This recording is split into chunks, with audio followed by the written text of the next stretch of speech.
time for your featured presentation of Northeast Nebraska High School football on Riverfront Sports. Northeast Nebraska High School athletics are brought to you by the Bank of Hartington, Kaiser Ag and Irrigation, Avera, Moody Motors, Explorers Credit Union, Mount Marty University, Security Bank, Christensen Well and Irrigation, and Top Crop. Now we go live to the action for Northeast Nebraska High School football on KYN TV. And our second game of the week in 2 days. Alongside Scott Ulrich, I'm Tehl Tanner. You're listening to KYN TV. We're ready for more high school football and the final night of Class D1 regular season here in the state of Nebraska, Scott. We are in for a show tonight as the Crofton Warriors are set to take on Boyd County, and playoff seeding on the line in a heavy way for both of these two teams. Yeah, it doesn't get any better when you're talking top 15 teams back-to-back nights. Crofton now playing against Boyd County. A great night of football ahead of us. Crofton currently 7th in terms of seed points in the state of Nebraska, 4th in the coaches poll. They have played one of the toughest schedules of anybody in the state. Their opponents' win-loss record on the year, 39-16, 39 wins of their opponents. This Crofton team has had an incredibly difficult schedule, and they have done quite a lot with it. 5-2 with some big wins on there. Yeah, 5-2 as you mentioned, and exactly that's why Crofton is number 4, because they played such a tough schedule, and the coaches have recognized that. 5-2, they started out the season though, their first loss against Wynot, a very, very tough game. In 4 overtimes. Exactly, 78-76, that was a coin flip right at the end. Then victories against Summerlin and Plainview. Plainview, they're in the top 5 as well, a very good team. Then a loss on the 19th of September to Bloomfield. Bloomfield lost last night, fell just a couple places in the PowerPoint standing, but they are still 6-2 on the year. Very good team in Bloomfield. Victories then followed up by Hartington Newcastle, Niobrara Verdigris, and Wausau Osmond, another top 15 team in Wausau Osmond. Now tonight they get Boyd County. And they've really been putting up the points in the last couple of weeks when you take a look at their point totals here, Scott. They've got things figured out. Yeah, it's Mr. Jackson from the running back position. He's putting in a lot of touchdowns. We'll talk about that tonight, I know for sure. But when you're looking at just the last couple weeks, 50 points, 66, 52, their lowest output of the entire season was against Bloomfield, and that was 18. The rest of them average in that 40 to 50 point range. So the offensive production is definitely there for Crofton. And on the other end, the Boyd County Spartans, they are 3-4 on the season, wins over North Central, Elkhorn Valley, and Niobrara Verdigris. They have had a couple of losses to St. Mary's, who is 8-0. Wausau Osmond, we just talked about, is good. Bloomfield, we just talked about, is good. Hartington Newcastle, we called them last night, they're good. So they have 4 losses on the season, but all of them to good programs, which means they're still in the standings, right at the bottom of it. They're trying to squeeze their way in the playoffs. Currently, in terms of seed points, they're 32nd, 32 get in. They're playing for their playoff hopes tonight. They really need to play well tonight against a very good Crofton Warrior team. You know, we're only 12 minutes here from kickoff, and the Boyd County team, they just took the field for warm-ups. So not a big warm-up schedule on the field for them.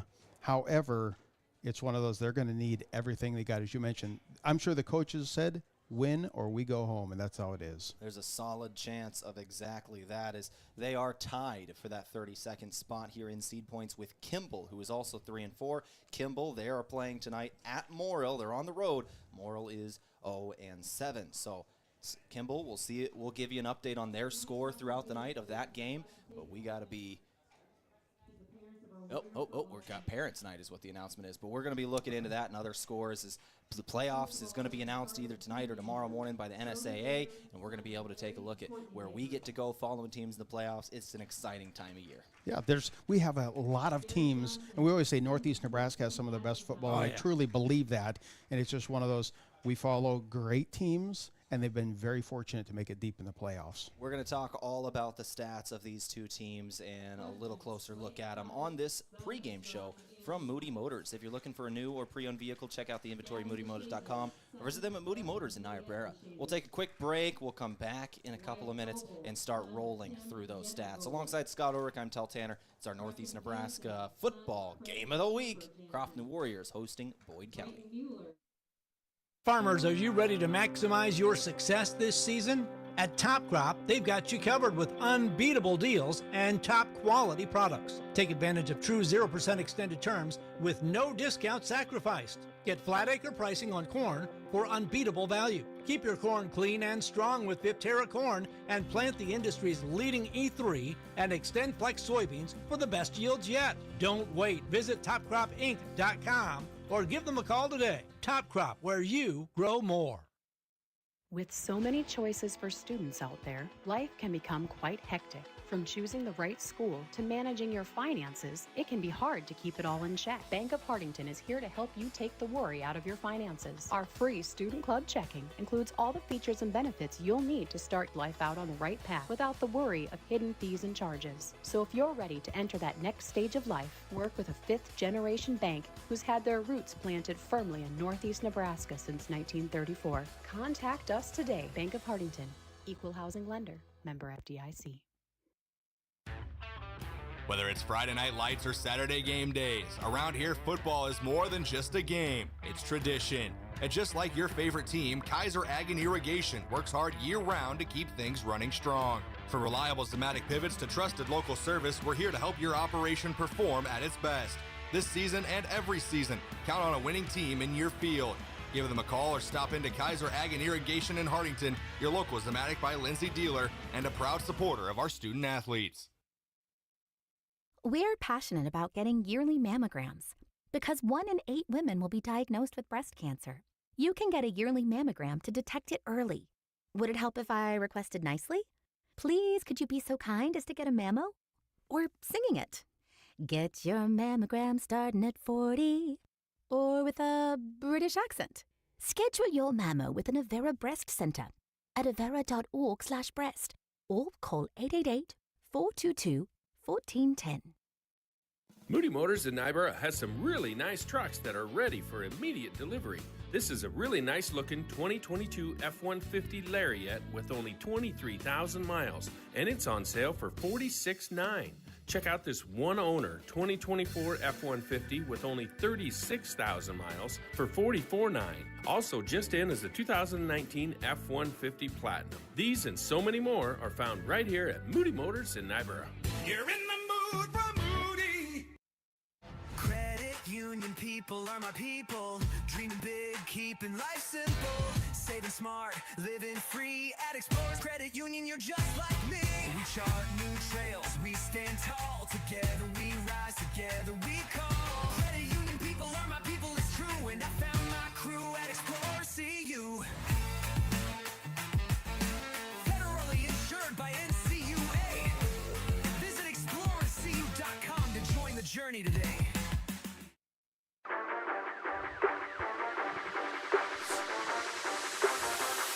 Back here on the pregame show from Moody Motors. If you're looking for a new or pre-owned vehicle, check out the inventory at moodymotors.com or visit them at Moody Motors in Niobrara. Let's take a look at the stats of this ball game and some of the big hitters. Started off with the home team in the Crofton Warriors here. Scott, tell me about Tyson Jackson.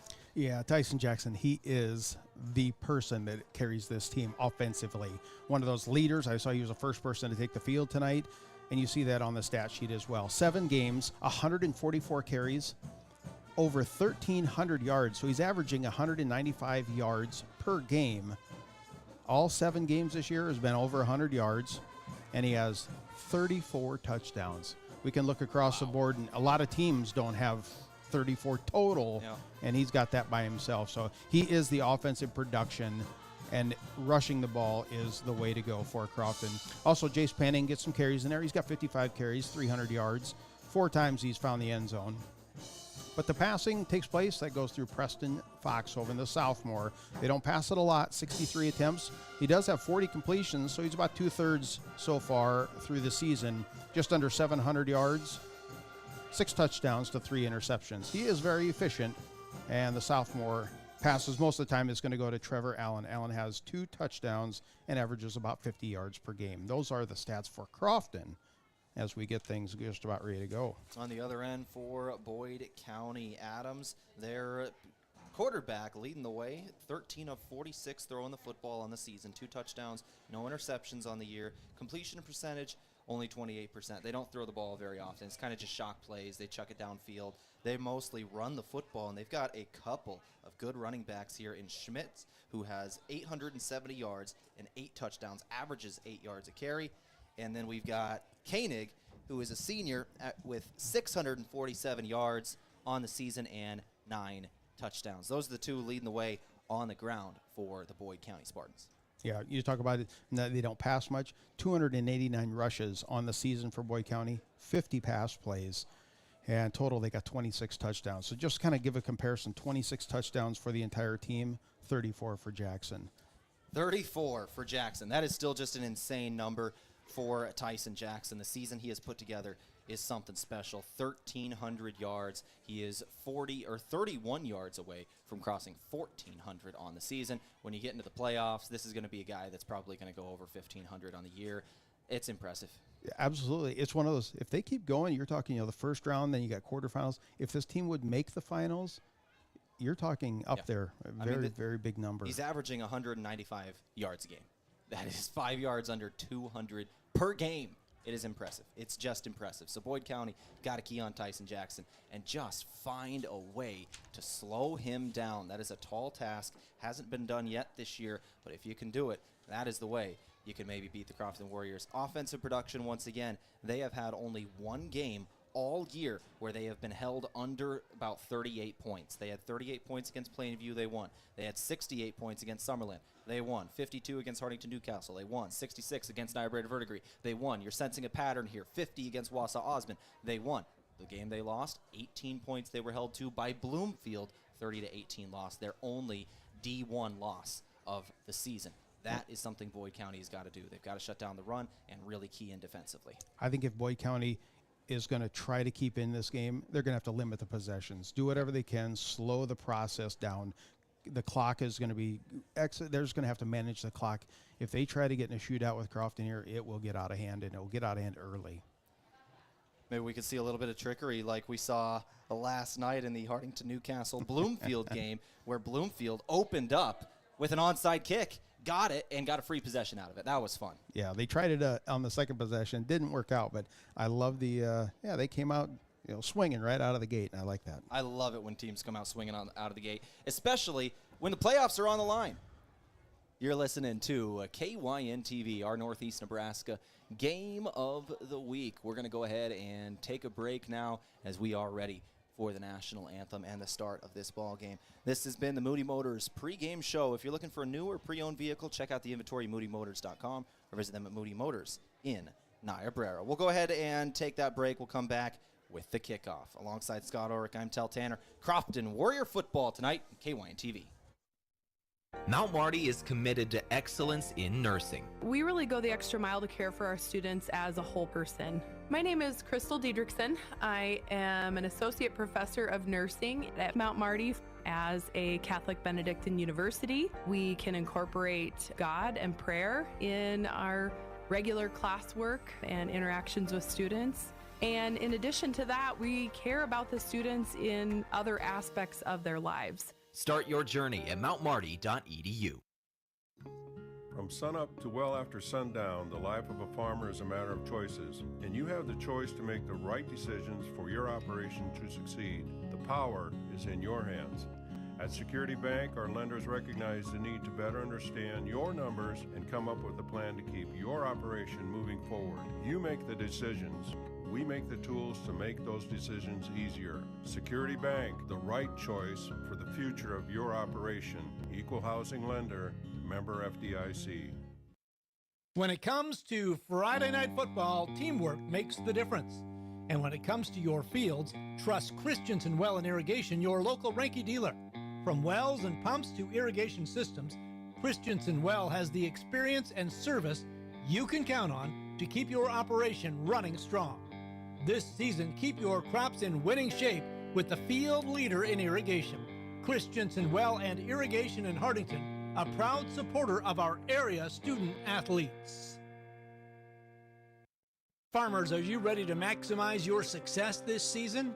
At Top Crop, they've got you covered with unbeatable deals and top quality products. Take advantage of true 0% extended terms with no discount sacrificed. Get flat acre pricing on corn for unbeatable value. Keep your corn clean and strong with Viptera corn and plant the industry's leading E3 and Extend Flex soybeans for the best yields yet. Don't wait. Visit topcropinc.com or give them a call today. Top Crop, where you grow more.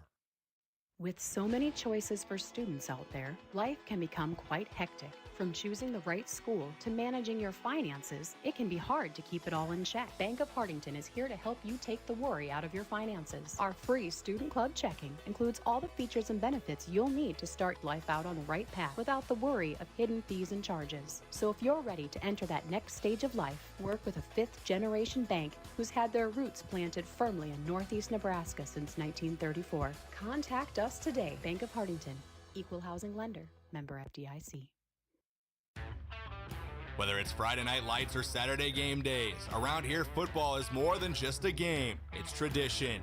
And just like your favorite team, Kaiser Ag and Irrigation works hard year-round to keep things running strong. From reliable Zematic pivots to trusted local service, we're here to help your operation perform at its best. This season and every season, count on a winning team in your field. Give them a call or stop into Kaiser Ag and Irrigation in Hartington, your local Zematic by Lindsay dealer, and a proud supporter of our student athletes. We're passionate about getting yearly mammograms because 1 in 8 women will be diagnosed with breast cancer. You can get a yearly mammogram to detect it early. Would it help if I requested nicely? Please, could you be so kind as to get a mammo? Or singing it. Get your mammogram starting at 40. Or with a British accent. Schedule your mammo with an Avera Breast Center at avera.org/breast or call 888-422-1410. Moody Motors in Nyborough has some really nice trucks that are ready for immediate delivery. This is a really nice looking 2022 F-150 Lariat with only 23,000 miles, and it's on sale for $46,900. Check out this one owner 2024 F-150 with only 36,000 miles for $44,900. Also just in is the 2019 F-150 Platinum. These and so many more are found right here at Moody Motors in Nyborough. You're in the mood for Moody. Credit union people are my people. Dreaming big, keeping life simple. Saving smart, living free at Explorers Credit Union. You're just like me. We chart new trails, we stand tall. Together we rise, together we call. Credit union people are my people, it's true. And I found my crew at Explorers CU. Federally insured by NCUA. Visit explorerscu.com to join the journey today. Let's play some high school football. Alongside Scott Ulrich, I'm Tehl Tanner. You're listening to KYN TV, our coverage of our Northeast Nebraska game of the week. The Crofton Warriors set to battle against Boyd County here tonight. A little late on the kickoff as it is Parents' Night. It's the final home game of the regular season. We go into playoffs tomorrow. The seeding is going to be released of 32 pretty quickly. I'm excited. Yep, going to be a great time. Look forward to seeing who you get paired up against each time. That's kind of just an exciting time as well. For me, it's always one of those, I wanted to play a team you haven't played before. Yeah. Let's try to get some more difference in the mix, but you take who you get, and it is playoff, win or go home. Let's go ahead and talk about the Crofton starting lineups today. Brought to you by Kaiser Ag and Irrigation, your trusted Zematic by Lindsay Dealer in Hartington. Yeah, starters for the Crofton Warriors. Number 3, Preston Foxhoven at quarterback. Jace Panning, Jackson Lindy, Trevor Allen, Tyson Jackson, Porter Bartles, and Tyson Sanger. Those are the starters for head coach Johnny Ostermeyer. We are ready for the start of this ball game as the seniors of the Crofton Warriors being honored by the home crowd, each of them receiving a game ball and a little bag of something. I guess I don't get to know what's in it, but they're getting some souvenirs, which is pretty nice for them, and they're going to go shake the hands of the opposing coaches now. But those seniors for Crofton, Josh Polensky, Jace Panning, Jackson Lind, Anthony Steffen, and Tyson Sanger. Those are the 5 seniors for the Crofton Warriors. On the other end, playing the final regular season matchup of their careers, the seniors for Boyd County, Charlie Adams, Barrett Koenig, River Hansen, and Austin Cadwallader. And Cooper Holes as well. Those are the 5 on the other end for Boyd County. Yep, we were just about set to go. Finishing up the gift bags, as you mentioned here. Yeah. Wonder what's in those little gift bags. Got to be something fun for the seniors. Yeah, got to be something. I'm not sure what it is. We'll find out, see if we can't get some info here. They're handing out a bunch of them. Well, we happen to have the activities director and Ann Kramer just standing right behind us. What's in the bag for the seniors? What was in those little gift bags? She doesn't know either. It's all the team. It's all the team. All right. That was worth a shot anyways. She said that as she's running out the door. She's got something to take care of. She's busy. She's busy. All right, it's time for the kickoff. The Spartans putting the foot to the football, and we are underway, and it's exactly what we thought. It was a onside kick, but it did not go 10 yards. Did not go 10 yards. So Crofton is going to have options here, but I would assume they're just going to take it from that spot. Might have them re-kick it, but yeah, they only went about 6 yards on the kick, and looks like Crofton's going to take it right there. Yeah, this is definitely one of those. They know it. Yep. They need to come up with something big, so kind of a predictable play there. Yeah, we called it. We talked about it in the pregame show of something we could see is opening up the game with the onside kick. It's exactly what they tried. The kick just did not go 10 yards. So Crofton will get the ball across midfield already at the opposing 36-yard line is where we are going to start off this ball game. Crofton looking to throw early. Foxhoven going deep, and he's got a man. Touchdown, Crofton Warriors on the first play of the game. Senior Jackson lined. One play, 36 yards. Line goes on broken coverage into the end zone. That's how you start. One play, 8 seconds. Crofton with a 6-0 lead. That is exactly what you just said, Scott. That's how you start a ball game. 2-point conversion incoming for the Crofton Warriors. A weird formation. They've got 4 split out all the way near the near sideline, 2 up near the far sideline. One man on the line, and Tyson Jackson taking the snap. 2 men ready to rush him. He'll take the snap, dropping back to throw, and he's going to throw it into the end zone, and it is caught by Panning. I don't think I have ever seen that formation work live. It always ends badly out of that, and it worked. Give credit to Coach Johnny Ostermeyer figuring out a way to make that work. Jackson to Panning in the back of the end zone, and it's 8-0 Crofton early. 11:52 on the clock here in the first quarter. Crofton up 8 seconds into the ball game. Back in 30 seconds on KYN TV. Mount Marty is committed to excellence in nursing. We really go the extra mile to care for our students as a whole person. My name is Crystal Diedrichsen. I am an associate professor of nursing at Mount Marty. As a Catholic Benedictine university, we can incorporate God and prayer in our regular classwork and interactions with students. And in addition to that, we care about the students in other aspects of their lives. Start your journey at mountmarty.edu. 8 seconds into the game, Crofton leads 8-0. It was what did that have been? A 36-yard touchdown pass from Preston Foxhoven to Jackson lined for the touchdown, the very first play of the game. Crofton ready to kick this one away, but what a call right off the bat, just going for the end zone. Yeah, hats off to the coach from Boyd County, trying to make something happen with the onside, but a disaster giving up a touchdown. Kick returns Spartans and a big hit at the 20-yard line. That is where they'll start their drive. That was Barrett Koenig, the senior, returning that kick. So it was kind of disaster for Boyd County to start off this ball game. Yeah. You know, you go for the onside kick. I like the decision. You know, it's a game in a game like this. I enjoy what they were trying to do there. The execution just wasn't perfect, and Crofton takes advantage. That's what a good team does. They take an other team's mistake and capitalize on it. I'm trying to think of a way where it could be more disastrous, and I just can't right now. That was very, very big plays there by Crofton. 1st and 10, Boyd County now in a very, very big drive of their own. Got to get some of that momentum back, and they're dropping back to throw early. Downfield, and it is nearly picked off. Preston Foxhoven had a left hand on that. He's got a couple of picks on the year. Nearly had another one. 2nd and 10 incoming.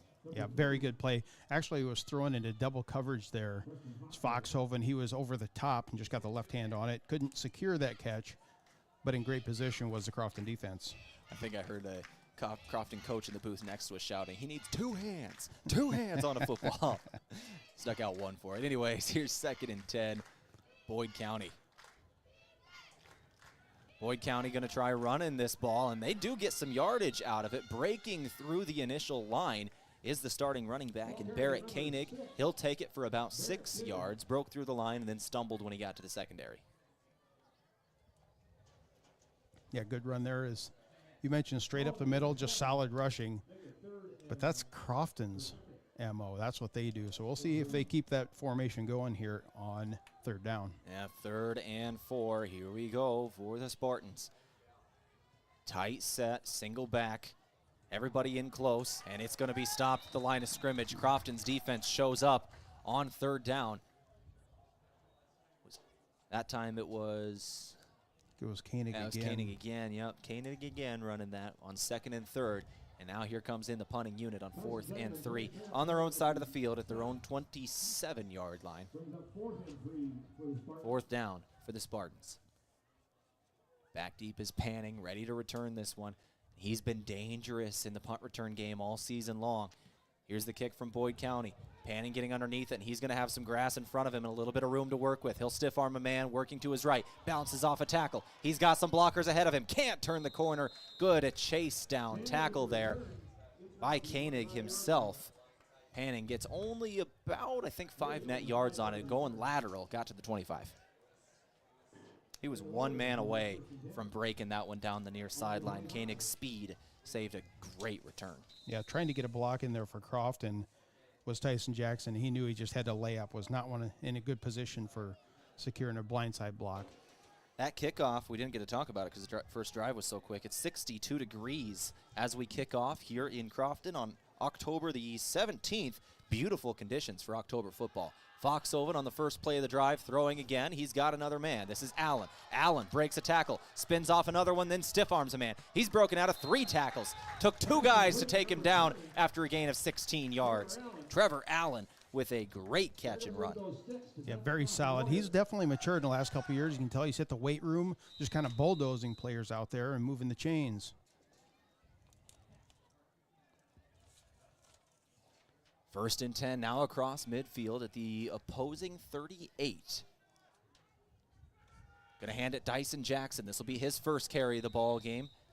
Lowers his shoulder and gets about 6 here. 2nd and 4 incoming for the Crofton Warriors. This might be the only time we can say it all night, but so far Crofton's ran 3 plays, only 1 rush and 2 passes. Yeah. Young quarterback and Preston Foxhoven has developed quite a bit throughout the season. They're throwing again, screen to the outside, and a big tackle that was Lined again, who goes down, but a good gain. Give him first down yardage, move the chains, gain of 6. Yeah, Preston Foxhoven, we talk about it. Crofton has been known as a running team the last couple of years. You know, it was Tyson Jackson himself under center last year, and finally you get a young sophomore in Preston Foxhoven who can really has some arm talent in there, and they're throwing the ball quite a bit this season. We talked about his numbers pregame. He's got 683 yards through the air on the year. Over 700 with that first play of the game, and here's Tyson Jackson bouncing off of tacklers, going down near the 10-yard line. Another first down run, gain of about 14 here. 1st and 10 from the 11-yard line of the opponents. Can get a first at the 1. Crofton knocking on the door of more points early in this game. 8-0 they lead. Once again, the first play of the game took 8 seconds for a 36-yard touchdown pass to Lined. Foxhoven in the gun. He'll take the snap. 3-step drop. Rushes on him. He's able to get rid of the football and finds a man. Able to keep that play alive as a free rusher was all over him, just was able to kind of juke, get a little bit of space, get rid of the football, and find Trevor Allen. Gain of 5, and that was a good play. That's what we talk about, the development from the sophomore there. Yeah, and Allen, just a big target out there, big, wide-shouldered player, kind of easy to find, and he's proven to be sure-handed so far here in the first quarter. 2nd down and 5, running the option. Foxhoven's going to keep it himself, and he's going near the goal line and in. Touchdown, Crofton Warriors. 2 touchdowns. Just over 3 minutes have passed in this ball game. 8:44 on the clock in the first quarter. lining up to go for two. That same formation they did on the last two-point conversion. There is one man on the offensive line snapping the football. That's Trace Tramp at center, and then it'll be Tyson Jackson, the only man behind him. Everybody else split out either to the left or the right, all the way to the sideline.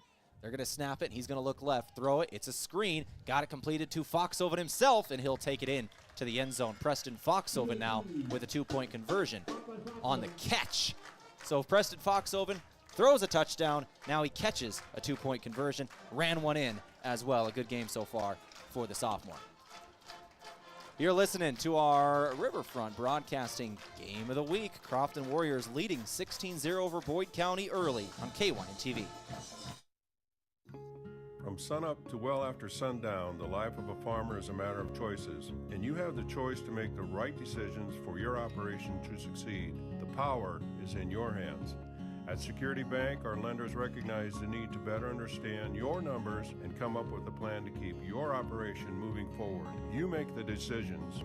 We make the tools to make those decisions easier. Security Bank, the right choice for the future of your operation. Equal housing lender, member FDIC.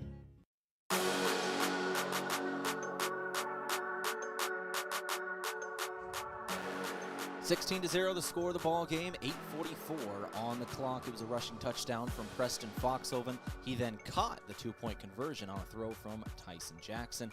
16-0, Crofton with the advantage. Is it safe to say that Crofton came out fast, Scott? Yeah, they came guns a-blazing themselves. Oh, man. You know, we're thinking Boyd County was going to have to be that way, but Crofton, I guess when you're scoring 50 and 60 a game, this is how you do it. This is how you do it. This is why.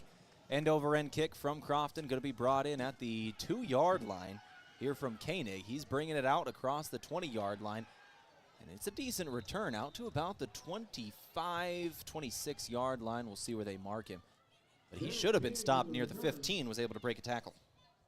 Yeah, got across and give himself a little breathing room now. They're out and just shy of the 30. The defense of Crofton, we'll see if they step up again and force a 3-and-out.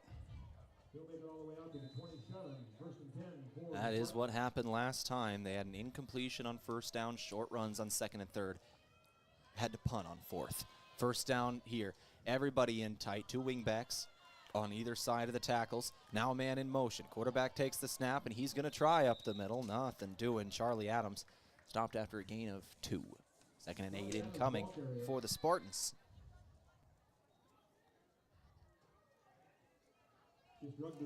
.8:19 on the clock.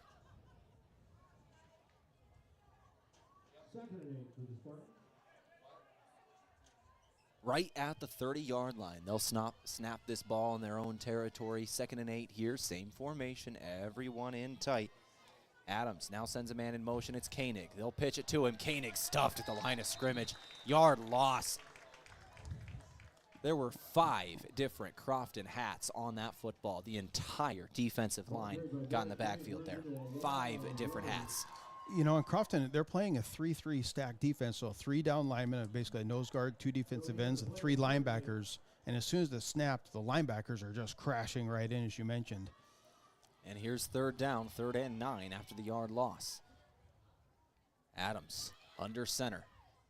In motion, one man. They'll pitch it to the outside. Trying a stretch play. Crofton all over it.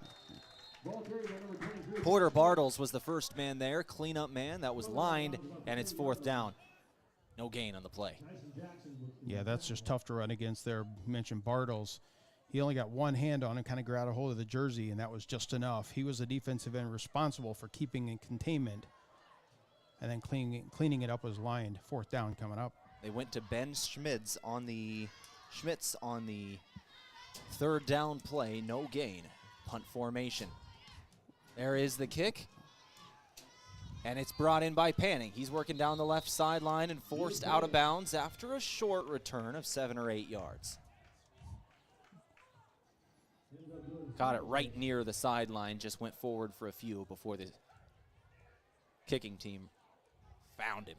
So here we go, the Crofton offense again, who is 2 for 2 on the evening, both quick drives. The first one, a one-play, 36-yard drive. Foxhoven to line. The second drive, they worked their way down the field pretty efficiently, ended with a Preston Foxhoven rushing touchdown. 16-0, 6:46 on the clock as Crofton takes their third trip out to snap the football on offense. 1st and 10, they start at their own 29-yard line. Own 29. Foxhoven dropping back to throw, and he's got a man deep downfield, and there's going to be easy pass interference on the defense here. Easy call. Carter Steffen was the deep man, and he was just kind of pushed to the ground by the defensive back who kind of had no choice. Steffen had a good step on him. He had to go and kind of do something. Honestly, it's one of those situations where it was either going to be pass interference, and if you don't do it, it might have been a touchdown. So it's not even a bad thing for Boyd County. Yep, I agree with that. So that'll move them across midfield. Crofton in great position after that penalty flag.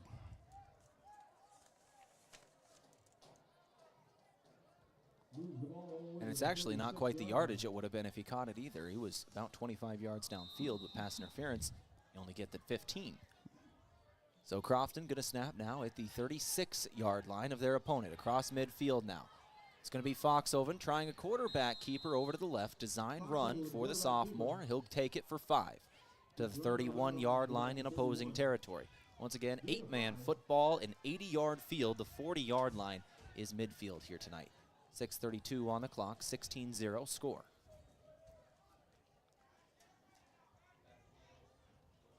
Final game of the year in regular season for both of these two teams. Playoffs starting next Thursday. 2nd and 5 Warriors. One receiver to the right, one to the left. Foxhoven back to throw. Looking over the field, he's facing his own defense. Nobody open. He'll scramble with it. Decent gain. 1st down yardage. Gain of about 8 on 2nd and 5. Good decision from Foxhoven. Yeah, smart play. Didn't take a chance at throwing anything. And he just scrambles out. He's just quicker than the defensive end, breaks containment, and runs out of bounds after 8. So a solid 1st down. Yeah, Crofton had only sent 2 deep there, 1 very deep, and then you had Trevor Allen coming across the formation. But as I said, a zone defense that was just keying in on him, had nowhere to go, just took off with it. 1st and 10. Foxhoven ready to throw again, looking toward the far sideline. Completed pass, Tyson Jackson 3 yards downfield. Penalty flags have flying, and the play is finally over as Jackson was fighting for extra yardage. Gain of about 7 here, and we'll check the flag. The flag was right after Jackson caught the football. I would not be surprised. Ooh, block in the back. Block in the back is what it is. That's going to be on the offense. It's one of those I didn't even see the... I was about to see it might have been an infraction on the tackle itself because the flag was thrown right as he was hit. But nope, block in the back, and that'll erase that play. Crofton backed up.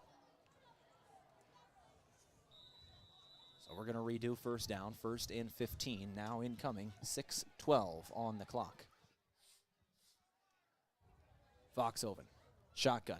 Jackson off his right shoulder. There's the snap. Goes back to throw. Has Panning. Panning open. Touchdown. Touchdown, Crofton Warriors, leading this ball game 22-0. 6:07 on the clock in this 1st quarter.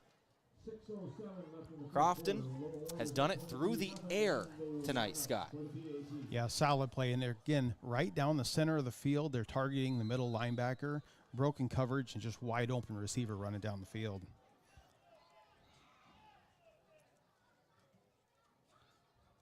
Two-point conversion attempt. Now a regular formation in the shotgun, and flags are flying, and it's a false start.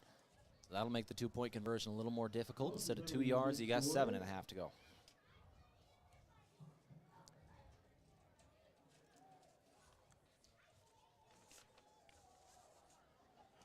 .607 on the clock in the 1st quarter. Crofton leads 22-0. Impressive offensive production so far. And 2 3-and-outs defensively.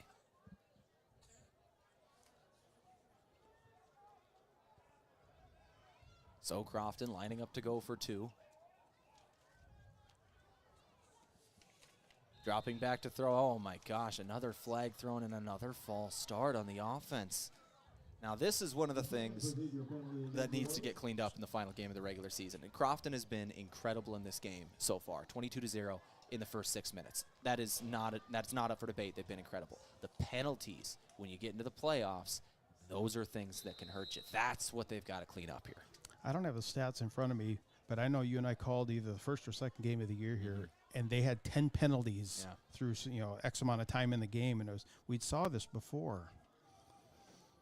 Like you said, though, they look fantastic. Yeah, so now here's the 2-point conversion from the 13-yard line, and had to chuck it deep and incomplete. So they were looking for panning, and they don't get it. Penalties kind of destroy the 2-point conversion attempt, but it is still 22-0. Crofton on top of this ball game. Another long throw for Preston Foxhoven, this time to Jace Panning for the touchdown. Alongside Scott Ulrich, I'm Tehl Tanner.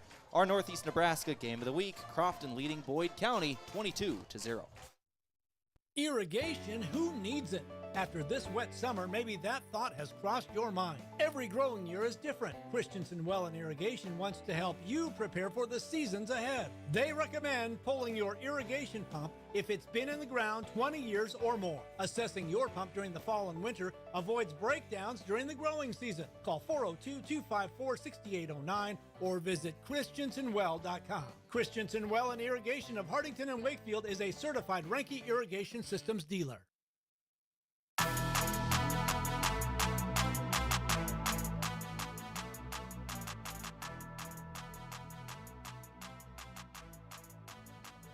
So 22-0 is the score of this ball game. Crofton with 3 straight scoring drives and 2 straight 3-and-outs defensively. Boyd County about to get their 3rd chance to hold on to the football.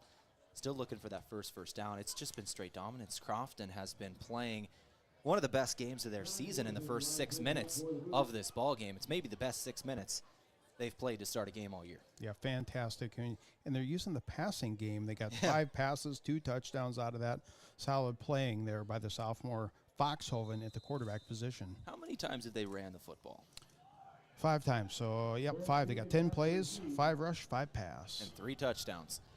Very well balanced. And for Crofton, we've talked about it. Ooh, here's the kick return, and it's fumbled by Koenig. He picks it up off the muff kick, and he'll take it to about the 17. That's where they'll start on offense. But as we were talking about, Crofton's MO, especially the last couple of years, running the football. That's what they do. They run the football 90% of the time.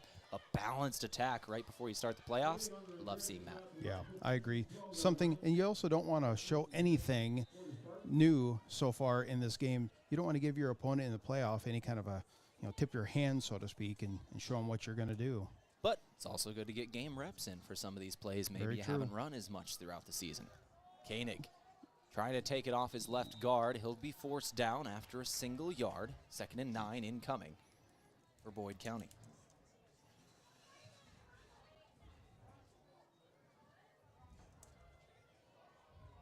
Under 6 minutes to play in the first quarter. First 6 minutes have passed. Those touchdowns brought to you by Security Bank. Score big with all the products and services offered at Security Bank. It's my kind of bank. 2nd and 9 here for the Spartans. Coming across the formation here is Schmitz. Quarterback's going to keep it, working to the right. Decent gain. It'll set up 3rd down, but Charlie Adams has him on 3rd and 3. Gain of 6. Just looking at Koenig's numbers, he averages 7 yards a carry on the season. So far, he has 4 carries. They add up to 6 yards, 0, 0, and 1. That interior defensive front of Crofton is playing solid tonight. Crofton team that is poised to make a run this season. 3rd down, Boyd County. Crofton trying to make it 3 straight 3-and-outs to start the game. They can't do it. First down of the ball game for Boyd County. The quarterback kept it himself, Charlie Adams. Gain of 5 on 3rd down. Move the chains out to the 30-yard line now is Boyd County in their own territory. And that's just kind of how you have to start when you're trying to make a comeback. Just one at a time. Get a first down here. Get a big play here. Touchdown here. That's where it adds up. See if they can keep this drive rolling. Yeah, got to do something just to keep the momentum and keep it away from Crofton. Just limit the possessions.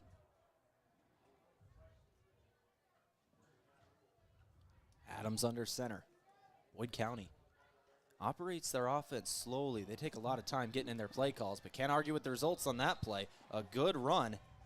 Ben Schmitz off the right side of his offensive line takes it for 11 yards and a first down. So 1st and 10 just across midfield at the opposing 39.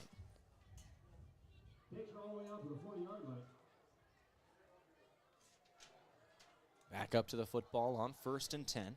Adams once again under center. Single back there. That should be Schmitz. They're going to fake it to him. They'll give it to Koenig. Koenig going up the middle, and he'll go for a yard. So 2nd and 9 incoming. Grant Jordan with the stop.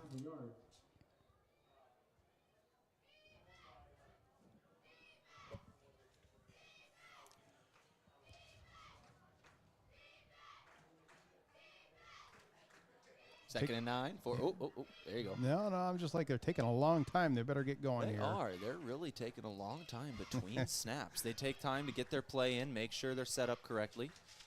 Crofton a little jumpy on the defensive side of things. They're twitching, wanting to get in the backfield.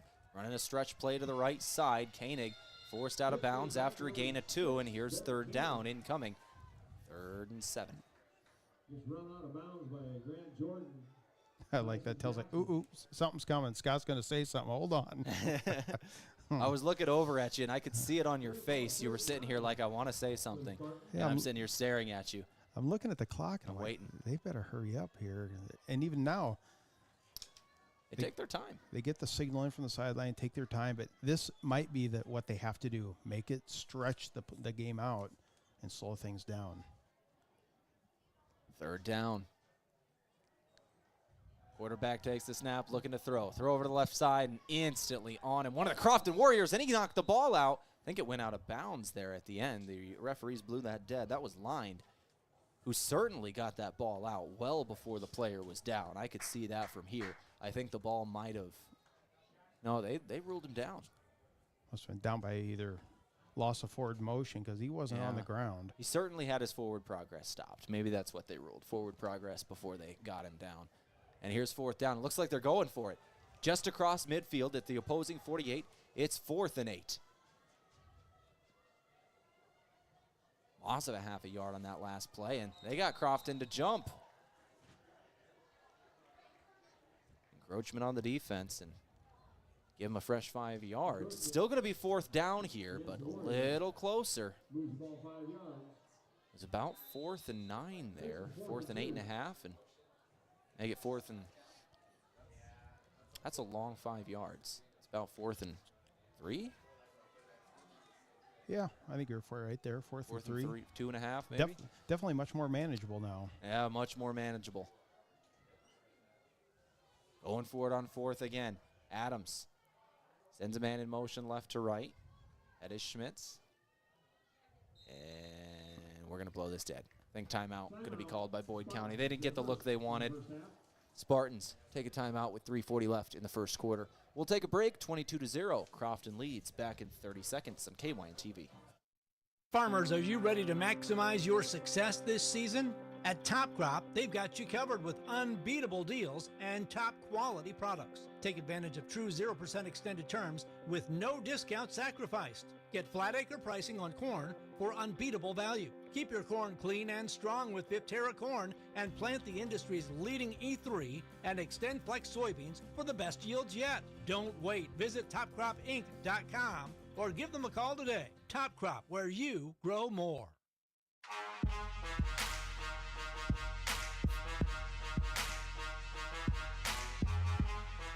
Fourth down out of the timeout from Top Crop. 3:40 on the clock. Crofton trying to get off the field for the 3rd time tonight. The first 2 drives for Boyd County, 3 and outs. This time they've put together something. They're across midfield at the 32-yard line of Crofton. They need the 30. 4th down, and if they're going to run the sneak, it's a tush push. And they've got 1st down yardage, it looks like, right down at the marker. And I think Adams, the quarterback, has got the yardage. Just straight tush push. They had pushes, their running backs pushing him from behind, and they got it. Yeah, that was the old, I'll call it Crofton formation, the double wing T. Oh, wait. He's shorter than I thought he was. I thought he had that by a couple feet. Looking at the spot, it's right on it. We might see a measurement here. I would have even said they're off by a yard or more. Yeah, he ain't going to make it. Oh, man. They're marching out the sticks right now. From the initial watching the play, I thought he had it, but apparently our And the opposing coach is talking with the officials about the spot right now. He was unhappy. Perhaps his knee was down ahead of time. And they extend the chains and pull out the index card. Short. Crofton football. Yeah, he had to have had a knee down or something because we got a great vantage point of it here, and it looked like he was good by more than a yard. Yeah, he must have had a knee down as he was falling forward. So Crofton will get the football back at their own 30-yard line. So 3:34 left in the first quarter. First quarter. We're still in the first quarter. 7:35 p.m. in a slow-moving first quarter. There's still 3.5 minutes to go. Crofton will take over on offense. They're 3 of 3 on their drive so far for 22 points.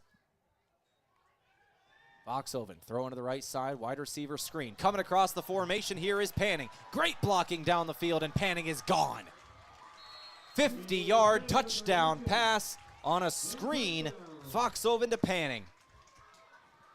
Crofton's pass game has been impressive today, and I think that is the first time in my 5 years of calling Crofton football I have said that. Yeah. This is amazing.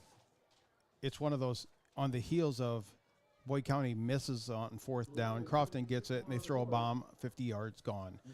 Yeah, very good passing. One play, 50 yards, Panning's second receiving touchdown of the evening. What was the yardage on the first one? Remind me. Yep, 36, and then 27, and then 50. Now, I will say those other two were longer passes. Sure. This one here is just a screen. Yep. 2-point conversion, throwing again. He's got Jackson on a slant route. Got it in. 2-point conversion is good, and it's 30-0. Crofton on top with 3:23 left in the first quarter. Alongside Scott Ulrich, I'm Tehl Tanner. You're listening to Nebraska High School football on KYN TV.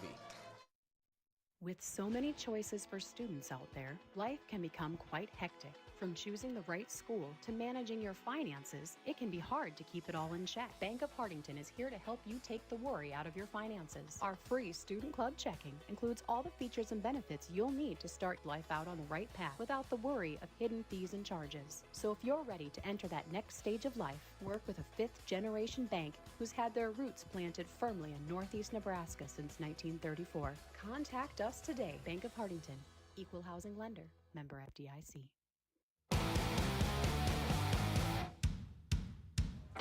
Crofton's fourth touchdown of the game comes with 3 minutes and 23 seconds left in the first quarter.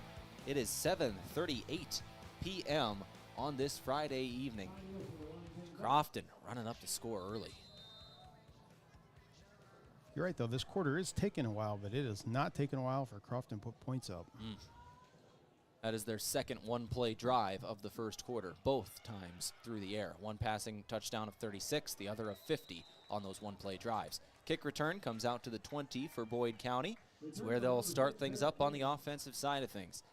They had their first two drives go 3 and out and punt.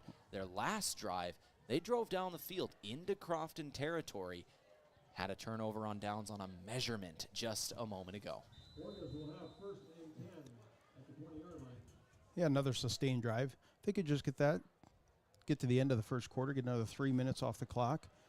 It's little things right now this team needs to do. Just do the little things. Again, keeping up on the scoreboard might be a tough one. 1st and 10 from their own 20-yard line.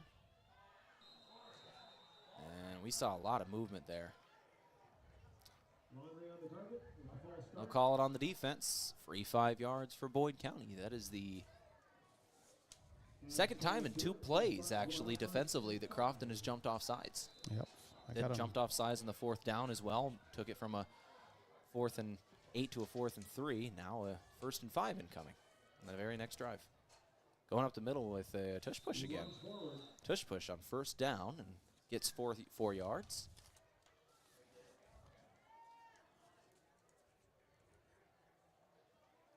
Ball carried by Charlie Adams. Adams for 4, and that'll make it 2nd and 1. So you get the tush push, and now checking in for Crofton will be number 70, Tyson Sanger. Yep. 235-pounder, and where's he go? Right in the middle. We're going to stop that play. Say, nope, you're not doing that anymore. Crofton now adjusts to a 4-down lineman up front. And I think we had a timeout called by Crofton. Yeah, they were adjusting at the line of scrimmage, and Coach Johnny Ostermeyer ran down the field to talk to the official and call that timeout. Crofton was out of position here on second down. We'll take the timeout with them. Timeouts from Top Crop. Crofton leads 30-0 back in 30 seconds on KYT. Whether it's Friday night lights or Saturday game days, around here football is more than just a game. It's tradition. And just like your favorite team, Kaiser Ag and Irrigation works hard year-round to keep things running strong. From reliable Zematic pivots to trusted local service, we're here to help your operation perform at its best. This season and every season, count on a winning team in your field. Give them a call or stop into Kaiser Ag and Irrigation in Hartington, your local Zematic by Lindsay dealer, and a proud supporter of our student athletes.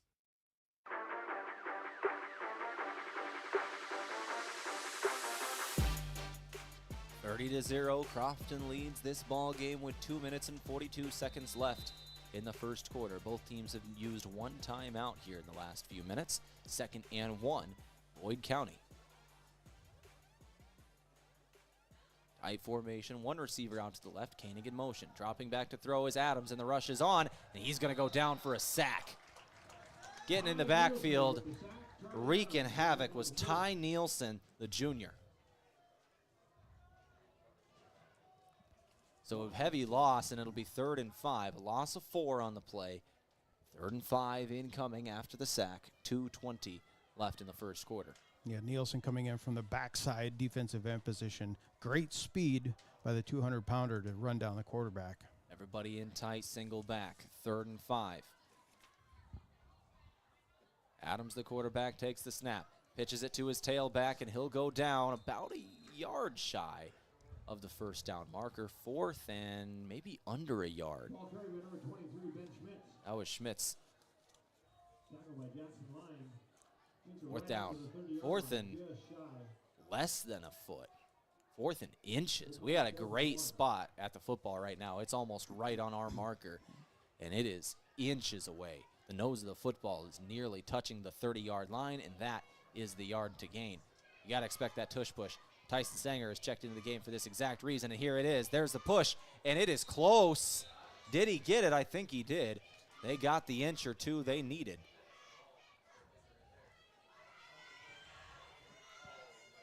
But nothing more. There's the spot of the football, and that is a first down. They'll move the chains.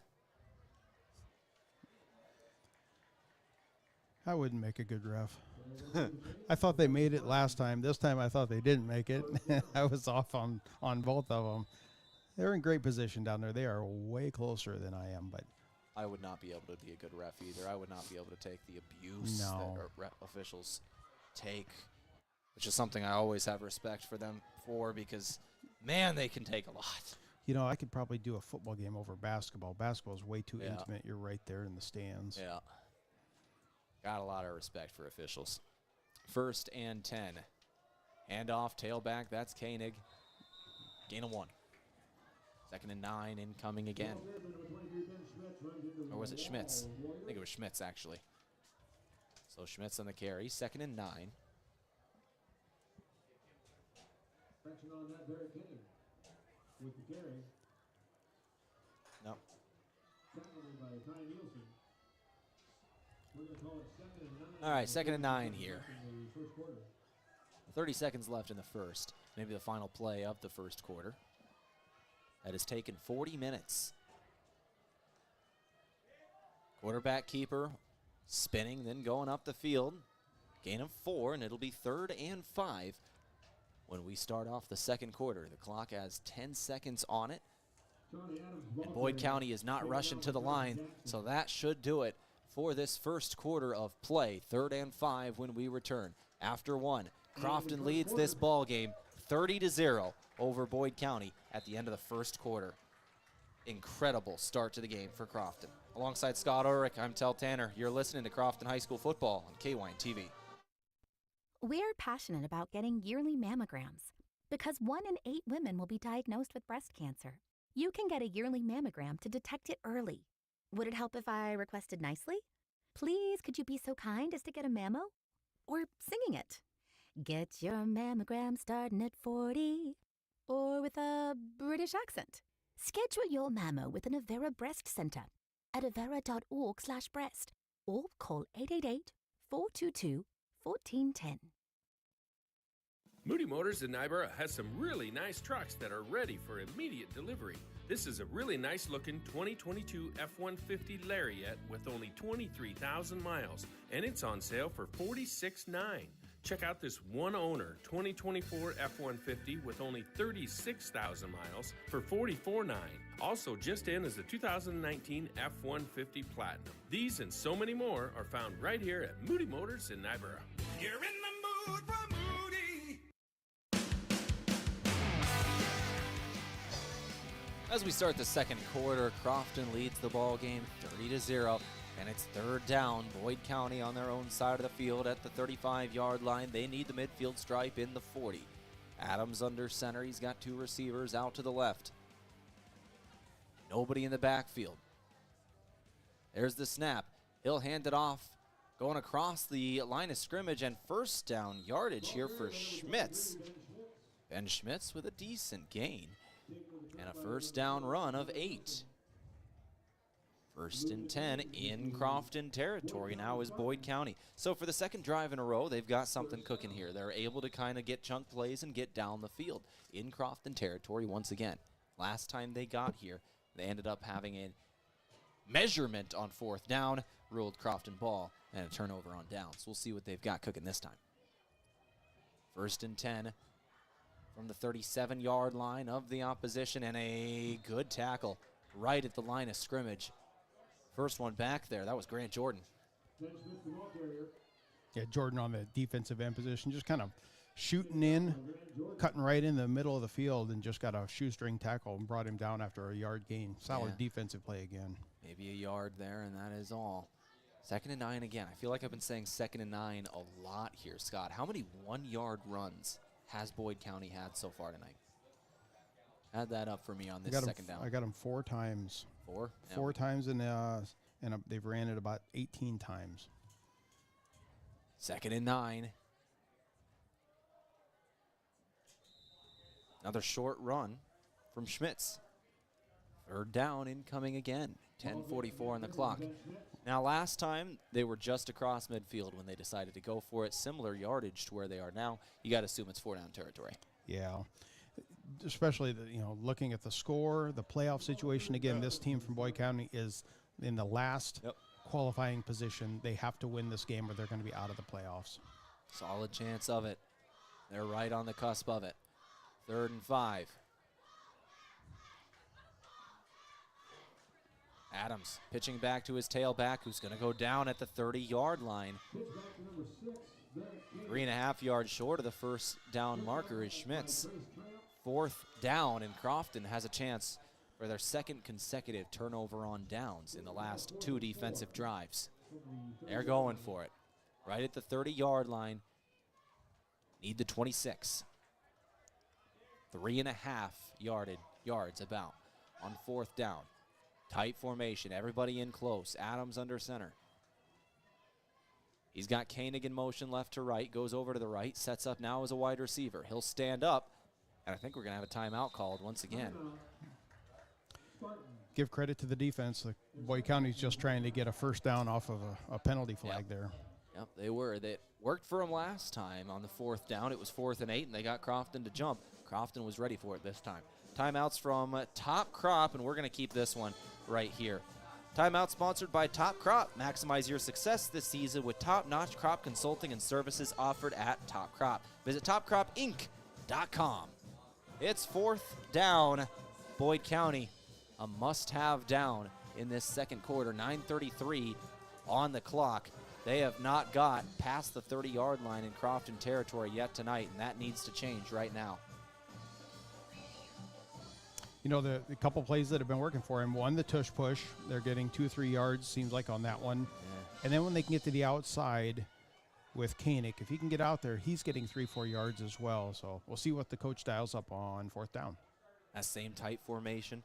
Schmitz and Koenig as wingbacks on either side of their tackles. Adams under center. 4th down. Schmitz in motion. They'll hand it to him on the sweep to the right side. And instantly, right away, Ty Nielsen with the stop. Ty Nielsen on the 4th down tackle, and that will give Crofton the ball back up 30-0 here in this second quarter. It's got to be frustrating for Boyd County. They're dialing up, obviously, the best play they can get, and it's still just being shut down at the line of scrimmage. Crofton, the speed that goes sideways in the field is what's keeping Boyd County in check on those type of plays. Ty Nielsen's had a couple of good tackles so far in this first half.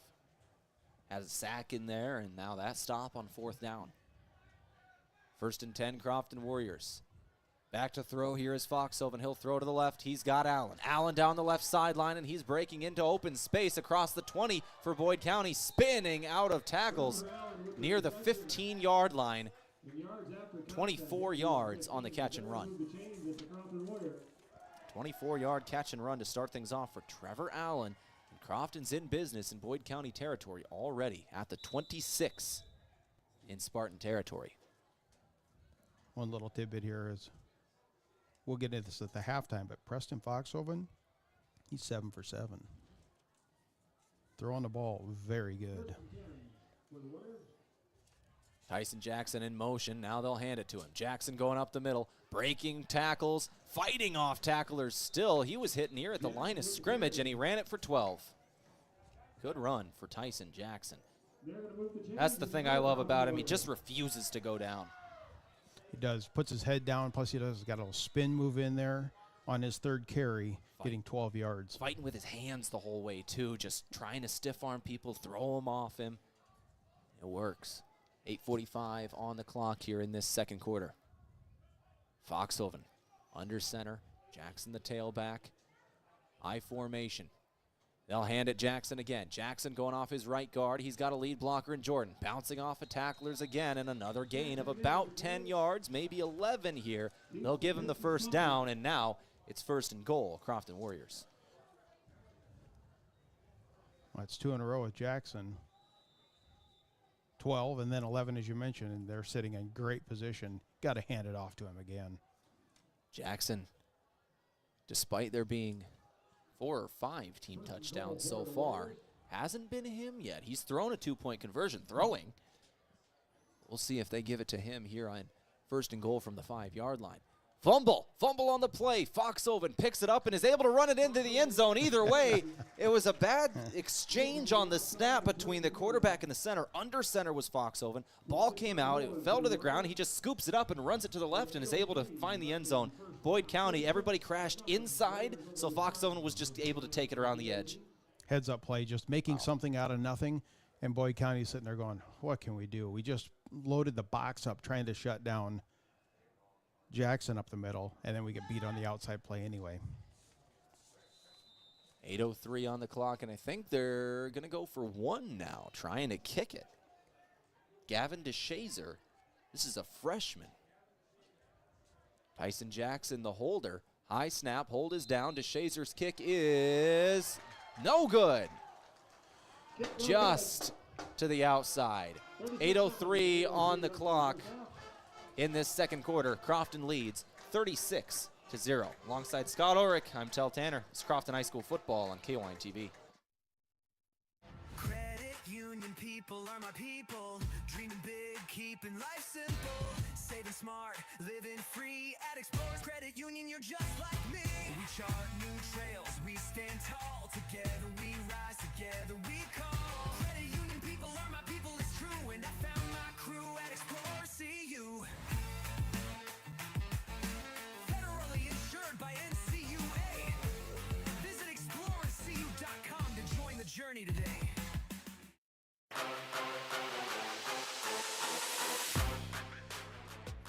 So Crofton leads this ball game now 36-0. Preston Foxhoven's second rushing touchdown of the ball game, I believe. Tell me his stats. I think he has 3 touchdowns through the air and now 2 on the ground. Yeah, so far tonight, I got to look at it. Yes, 3 through the air, 2 on the ground. He's 7 for 7 passing. Yeah, there's an Avera segment at the end of the game. Gosh. Can't call it yet, but he looks pretty good so far. Unless we have a massive change in the scoring of this game. Preston Foxhoven well on his way to player of the game nods in what is turning into a career game for the freshman. On the next kick return, brought out to about the 15, maybe the 16-yard line, and that is all for Boyd County. They'll start at their own 16 officially. 7:56 on the clock as they start this next drive.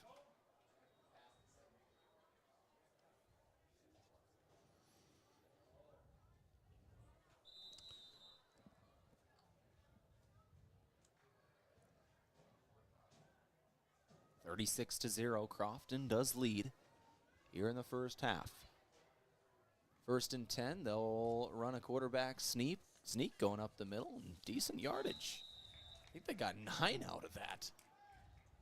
Maybe only 8, but either way, a great gain on 1st down on a quarterback sneak. That's the second time they've run a sneak on 1st down. Last time it got 4, this time it got 8. It's working. Looking at the running here, solid rushing up, just straight up the middle by Adams. So you can't blame him for running that play again. I would expect it again on 2nd down. And they do. They do it again on 2nd down, and I think he's got 1st down yardage. Gain of 3, 1st and 10 for Adams and the front line of Boyd County. If nothing else, it's going to force Crofton to make a change, put another person in the center there, and then hopefully, I'm thinking, Boyd County's thinking is that'll open up some of the outside runs. 1st and 10 Spartans. In motion now, right to left. They're going to give it to Schmitz. Schmitz going to the left side, tackled from behind. Gain of about 5 here, just across the 30-yard line with Schmitz. 2nd and 5 incoming. Ben Schmitz, the ball carrier. A couple subs are checking in for Boyd County. We talked about 36-0 is our score, and a couple of you might be asking the mercy rule. That kicks in the second half if the score stays 35 points or more for one team's advantage. So we got a little ways to go before that takes effect. Yeah, I wanted to talk about that here as it is a 36-point spread. As you said, it will not take effect until the second half. 2nd and 5. Koenig, sweep to the outside, going to the right this time. Short gain again, and we're going to have 3rd down in Spartans territory. 3rd and about 3 here. It's about 1 or 2 out of it. Gain of 2. Taken down by Grant Jordan and Luke DeRules.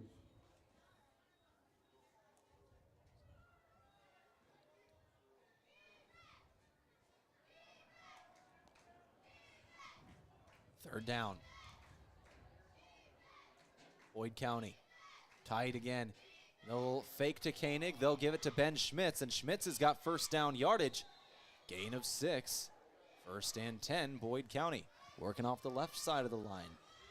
They really have been running sweeps to either side. If they're going to the right, it's with Koenig. If it's to the left, it's with Schmitz. And they only kind of run up the middle when they run those quarterback keepers. That's just kind of the most of their offense. Sweep to the right or left with one of their 2 running backs or a keeper up the middle. 1st and 10. Adams. They're going to try up the middle this time with Koenig, and it's a great play. Probably the best play up the middle we have seen in this ball game from Koenig. Gain of maybe 9.5. It's near the 1st down marker. Will they give him the 1st down at 10? Right near it. Looks like we're going to go 2nd down, 2nd and inches. And that is definitely the best run for Koenig. Before that run, 6 yards was his longest. That was 9. I'll give him on that one. About 9.5 there, 9 3/4. 2nd down, go right back to Schmitz, and Schmitz is taken down at the line of scrimmage. Maybe lost a foot there. 3rd down. Certainly in 4-down territory. Across midfield now at the opposing 31. No gain on the play. Boyd County down 36-0. So another defensive lineman is coming in. A linebacker checks out. So now 4-man front for Crofton. 3rd down. Tight, single back. Crofton sends 5, and they do get first down yardage. Koenig just rumbling for 3. Short gain after short gain on this drive. Nothing really big, nothing of 10 yards or more, but good yardage on every down. And again, Nielsen making the tackle. He was on the near side of the field and ran across and picked up the tackle on him. They were bringing him down. Nielsen's very quick from that defensive end. Having a good game there is Ty Nielsen. 1st and 10 from the opposing 28 now. Adams under center. Gives to Koenig. Koenig bouncing off a tackler, and there's only one man left. Nearly runs through him down to the 10-yard line. Easily the best run of the game for Boyd County. And it's going to be 1st and goal for the Spartans. Yeah, I think that was about 19 yards on the play, and you mentioned it, easily their biggest play of the game. So here we go. Boyd County knocking on the door at 1st and goal.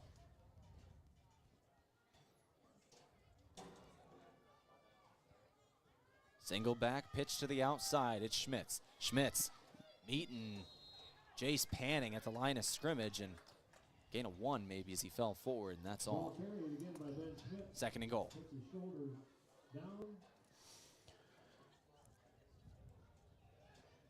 2nd and goal from the 9-yard line, and again here, Scott, we're kind of in that 2nd and 9 territory. First down has been a bit of a hurdle here for Boyd County in this ball game. Getting 1 yard a lot. I was going to say getting 1 yard. It's kind of like the fullback always gets 2, but Boyd County gets 1. On first down specifically. All right, 2nd down, however, has been a decent down for him. 2nd and goal from the 9. Koenig the tailback here, and he fumbles the ball. Mishandling the exchange from the quarterback. Ball came out. He got it back, was able to fall on it. No. Oh, he didn't. Ball came out. He fell on it, but he wasn't able to get a hold of it. That oblong shape of the football bounces weird. It's hard to grab a hold of when it's on the ground, and Crofton able to get the ball back. Another with 3 one. minutes left. I thought it was going to be, as you mentioned, recovered by Boyd County, and nope. The side judge come flying in there, and he definitely could see something we couldn't. Disaster for Boyd County. Koenig had jumped on it, but it popped out, even though he was kind of grabbing for it, never had possession of it. And now it's Tyson Jackson trying to run in space, reversing field. He's got blockers. Going downfield, he's across the 30, the 40. He's tripped up just across midfield. A great run from Tyson Jackson of around 30 yards. Looks like they'll give him 27 officially. But a great gain nonetheless. Anytime you can start going back against the grain, wow, you can catch the defense off, and that's exactly what Jackson did there.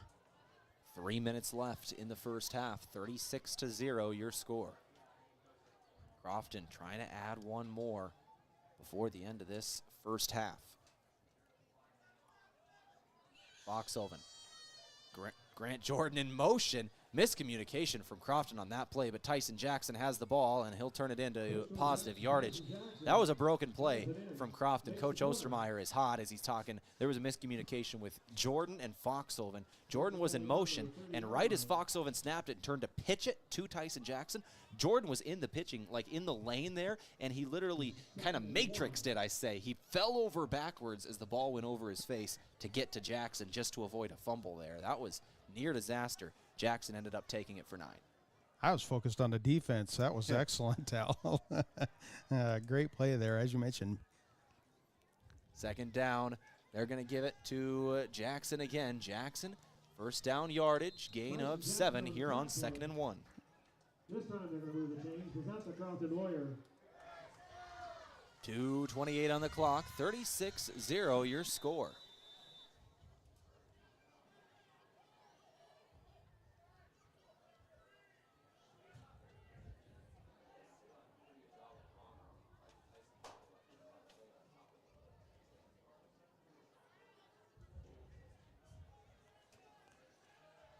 First and 10 Crofton Warriors, just over 2 minutes to play. Foxhoven going to keep it himself on the option.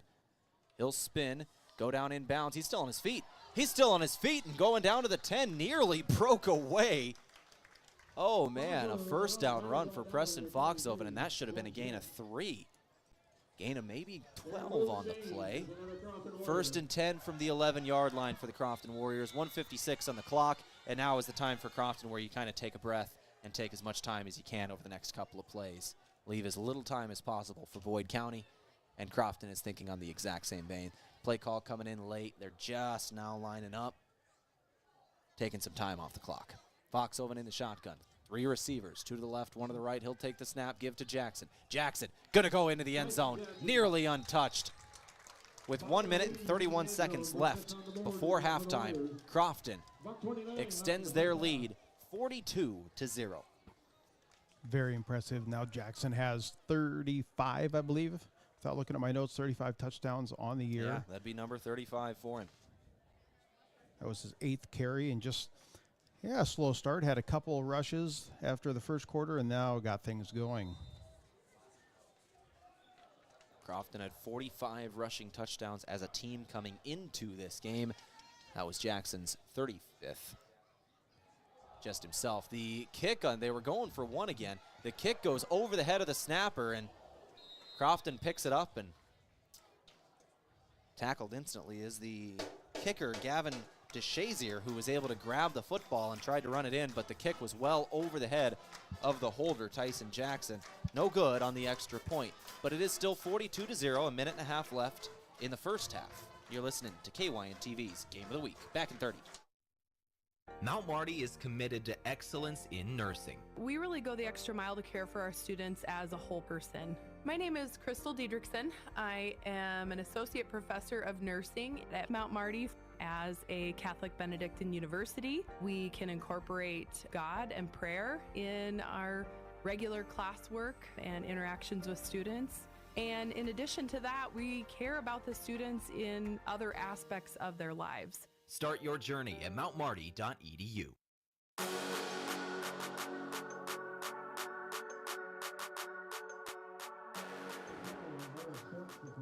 Minute and a half to go in the first half on KYN TV. Alongside Scott Ulrich, I'm Tehl Tanner Crofton.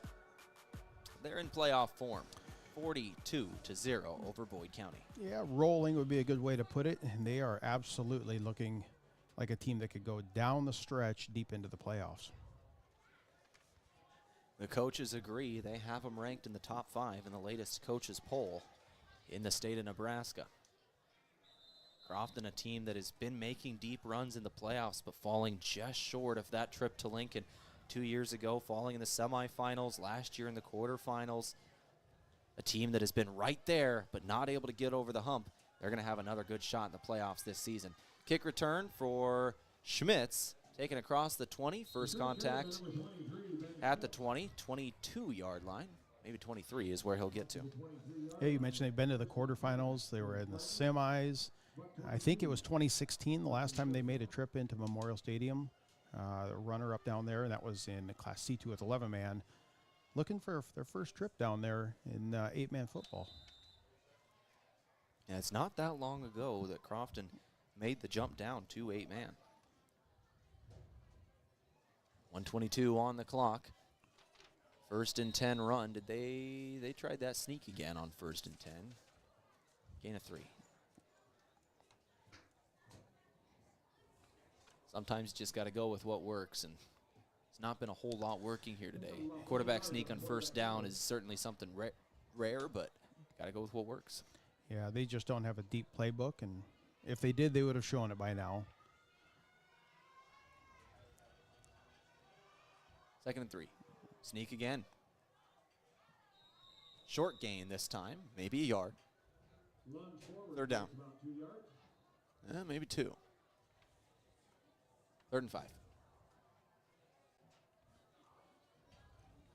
35 seconds left in the first half. Crofton's not calling timeouts. Potentially the final play of this half coming in.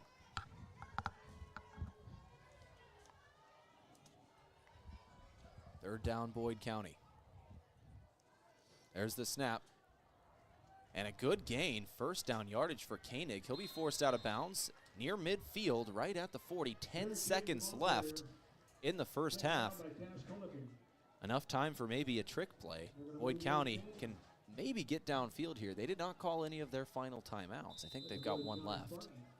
We'll see what they do here. They've got time for one play unless they're able to run a quick one and get out of bounds. Maybe call that last timeout. I think they've got one more.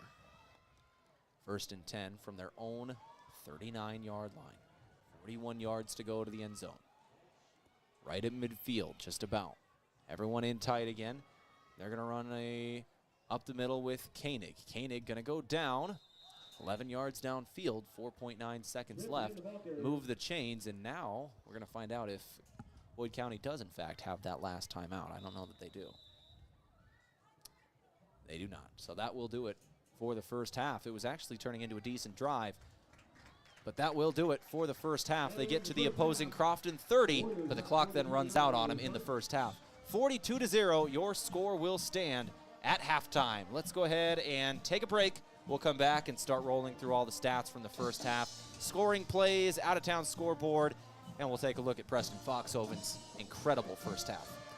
Alongside Scott Ulrich, I'm Tehl Tanner. We'll take that break, come back in a couple of minutes. You're listening to Crofton High School football on KYN-TV. From sunup to well after sundown, the life of a farmer is a matter of choices, and you have the choice to make the right decisions for your operation to succeed. The power is in your hands. At Security Bank, our lenders recognize the need to better understand your numbers and come up with a plan to keep your operation moving forward. You make the decisions. We make the tools to make those decisions easier. Security Bank, the right choice for the future of your operation. Equal housing lender, member FDIC. When it comes to Friday night football, teamwork makes the difference. And when it comes to your fields, trust Christensen Well and Irrigation, your local Ranky dealer. From wells and pumps to irrigation systems, Christensen Well has the experience and service you can count on to keep your operation running strong. This season, keep your crops in winning shape with the field leader in irrigation. Christensen Well and Irrigation in Hartington, a proud supporter of our area student athletes. Farmers, are you ready to maximize your success this season? At Top Crop, they've got you covered with unbeatable deals and top quality products. Take advantage of true 0% extended terms with no discount sacrificed. Get flat acre pricing on corn for unbeatable value. Keep your corn clean and strong with Viptera corn and plant the industry's leading E3 and XtendPlex soybeans for the best yields yet. Don't wait. Visit topcropinc.com or give them a call today. Top Crop, where you grow more. With so many choices for students out there, life can become quite hectic. From choosing the right school to managing your finances, it can be hard to keep it all in check. Bank of Hartington is here to help you take the worry out of your finances. Our free Student Club checking includes all the features and benefits you'll need to start life out on the right path without the worry of hidden fees and charges. So if you're ready to enter that next stage of life, work with a fifth-generation bank who's had their roots planted firmly in Northeast Nebraska since 1934. Contact us today. Bank of Hartington, equal housing lender, member FDIC. Whether it's Friday night lights or Saturday game days, around here football is more than just a game. It's tradition. And just like your favorite team, Kaiser Ag and Irrigation works hard year-round to keep things running strong. From reliable Zematic pivots to trusted local service, we're here to help your operation perform at its best. This season and every season, count on a winning team in your field. Give them a call or stop into Kaiser Ag and Irrigation in Hartington, your local Zematic by Lindsay dealer and a proud supporter of our student athletes. Credit union people are my people. Dreaming big, keeping life simple. Saving smart, living free at Explorers Credit Union. You're just like me.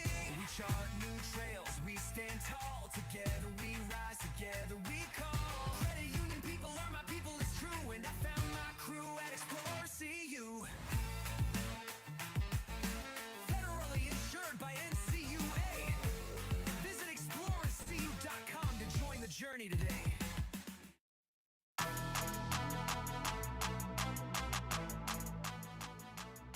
All right, let's go ahead and start off this halftime show. Courtesy of Christensen Well and Irrigation, built in over 50 years of experience in the water well drilling industry, and your local Tehl Irrigation Systems dealer. Visit them on Facebook or at christensenwell.com. Alongside Scott Ulrich, I'm Tehl Tanner here for our game of the week. Final game of Class D1 high school regular season football. Playoffs going to be announced over the next couple of days. I'm very excited for that. Crofton leads 42-0 at the half over Boyd County. Scott, let's roll through some of these scoring plays, and it started 8 seconds into this ball game. Crofton scores in the very first play of the game. Yep, they started off, and they just did not let off the gas. Right off the gate, it was Foxhoven to line, and the two-point conversion was good as well from Jackson to Panning. 8-0 is where they sat after 8 seconds, just the way you want to start. And then at the 8:44 mark, it was Foxhoven, a 5-yard run, two-point conversion, pass from Jackson to Foxhoven, 16-0. Just about 2 minutes later, 27-yard pass play from Foxhoven to Panning. Two-point was no good that time, 22-0 is where they sat. With about 3:23 to go in the opening quarter, a 50-yard pass play from Foxhoven to Panning. Two-point conversion from Foxhoven to Jackson, 30-0 after one quarter. And then in the second quarter, things slowed down just a bit. 8:03, so about halfway through that second quarter, a 4-yard run by Foxhoven. Extra point was attempted, no good. 36-0 is the score then. And then with 1:29 to go in the opening half, 11-yard run by Jackson. Again, the extra point, they're trying to do the kicking extra point, was no good. 42-0, all Crofton in that first half. All Crofton, most of it in the first quarter. At the end of the first quarter, Crofton led this game 30-0. They put up 2 more touchdowns in that second quarter, kind of slowing things down a little bit. If I'm the Crofton Warriors, my starters probably won't see the field in the second half. You got playoffs coming up here pretty quick. You maybe want to get a little more reps in. You know, I wouldn't be surprised if we see him on the defensive side of things. But for the most part, this is a great time to get a little bit of rest before the playoffs now. Yeah, have them stand off to the side. They earned this. You just don't know when something's silly. You could tweak an ankle. Yeah. So just Yeah. little things can happen like that, and then all of a sudden it changes perspective 7 days from now. So I agree. I don't expect, if we do, maybe it'll be a possession maybe, but it will not be long. 42-0 at the half. We'll take a break, come back, roll through all the stats of this ball game on the halftime show from Christensen Well and Irrigation. Built over 50 years of experience in the water well drilling industry and your local TL irrigation system dealer. Visit them on Facebook or at christensenwell.com. 42-0, Crofton leads at half over Boyd County. Back in another couple of minutes about the game stats at KYN TV. Mount Marty is committed to excellence in nursing. We really go the extra mile to care for our students as a whole person. My name is Crystal Diedrichsen. I am an associate professor of nursing at Mount Marty. As a Catholic Benedictine university, we can incorporate God and prayer in our regular classwork and interactions with students. And in addition to that, we care about the students in other aspects of their lives. Start your journey at mountmarty.edu. From sunup to well after sundown, the life of a farmer is a matter of choices, and you have the choice to make the right decisions for your operation to succeed. The power is in your hands. At Security Bank, our lenders recognize the need to better understand your numbers and come up with a plan to keep your operation moving forward. You make the decisions. We make the tools to make those decisions easier. Security Bank, the right choice for the future of your operation. Equal housing lender, member FDIC. Irrigation, who needs it? After this wet summer, maybe that thought has crossed your mind. Every growing year is different. Christensen Well and Irrigation wants to help you prepare for the seasons ahead. They recommend pulling your irrigation pump if it's been in the ground 20 years or more. Assessing your pump during the fall and winter avoids breakdowns during the growing season. Call 402-254-6809 or visit christensenwell.com. Christensen Well and Irrigation of Hartington and Wakefield is a certified Renke Irrigation Systems dealer. Farmers, are you ready to maximize your success this season? At Top Crop, they've got you covered with unbeatable deals and top quality products. Take advantage of true 0% extended terms with no discount sacrificed. Get flat acre pricing on corn for unbeatable value. Keep your corn clean and strong with Viptera corn and plant the industry's leading E3 and Extend Flex soybeans for the best yields yet. Don't wait. Visit topcropinc.com or give them a call today. Top Crop, where you grow more. With so many choices for students out there, life can become quite hectic. From choosing the right school to managing your finances, it can be hard to keep it all in check. Bank of Hardington is here to help you take the worry out of your finances. Our free Student Club checking includes all the features and benefits you'll need to start life out on the right path without the worry of hidden fees and charges. So if you're ready to enter that next stage of life, work with a fifth-generation bank who's had their roots planted firmly in Northeast Nebraska since 1934. Contact us today. Bank of Hardington, Equal Housing Lender, member FDIC. Whether it's Friday night lights or Saturday game days, around here football is more than just a game. It's tradition. And just like your favorite team, Kaiser Ag and Irrigation works hard year-round to keep things running strong. From reliable Zematic pivots to trusted local service, we're here to help your operation perform at its best. This season and every season, count on a winning team in your field. Give them a call or stop into Kaiser Ag and Irrigation in Hardington, your local Zematic by Lindsay dealer, and a proud supporter of our student athletes.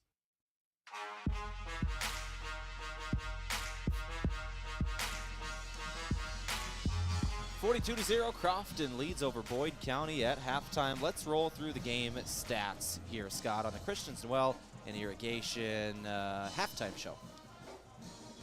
Yeah, let's break this game down. Crofton, Boyd County. A couple things jump out right off the page at me. Boyd County, 37 plays. Crofton, 21. Almost half as many. It's just efficiency. Wow. They're just, when they get the ball, they know where they're going, and it's straight into the end zone. Let's talk about Boyd County first up. Tough first half, 35 rushes, 2 pass plays. They were led by Barrett Koenig. He has 14 carries, 67 yards. He got going in the last 3 or 4 or 5 carries of his were the best so far in that first half. Also rushing for 39 yards on 11 carries was Schmitz, and Adams, the quarterback, had 33 yards on 10 carries. Adams, he was 1 for 2, and he had 1 passing yard, and that was completion to Koenig. That was in one of the first plays of the game. Now for Crofton, 21 plays total. Very efficient, and 14 of those were rushing, 7 passing. So far, that's kind of been the surprise. We talk about Crofton rushing the football all the time. Yes, they're doing that, but it's the passing game that's kind of catching us off guard tonight. Tyson Jackson, he leads the way rushing. He only had 2 carries start the second quarter, but by the time he got to halftime, 8 carries, 98 yards, and 1 touchdown. So very efficient, getting to almost that 100-yard number. Foxhoven out of the quarterback position, 5 carries, 33 yards, 2 touchdowns on the ground. But the highlight so far, if we're going to do a print ad on this one, front page news for me, Preston Foxhoven, 7 for 7, 164 yards through the air, 3 touchdowns. And those touchdowns going to Jace Panning, had 2 of them, 27 and 50 yards respectively. Jackson Lind had 1 for 36 yards.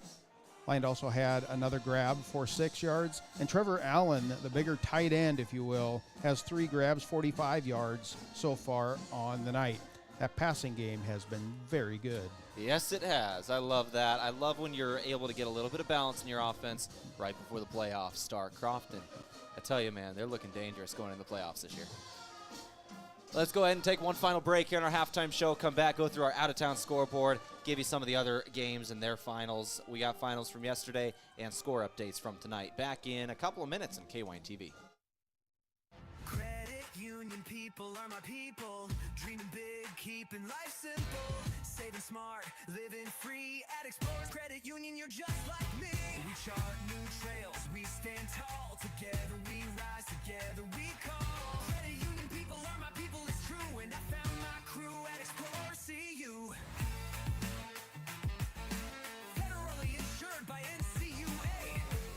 Visit explorerscu.com to join the journey today.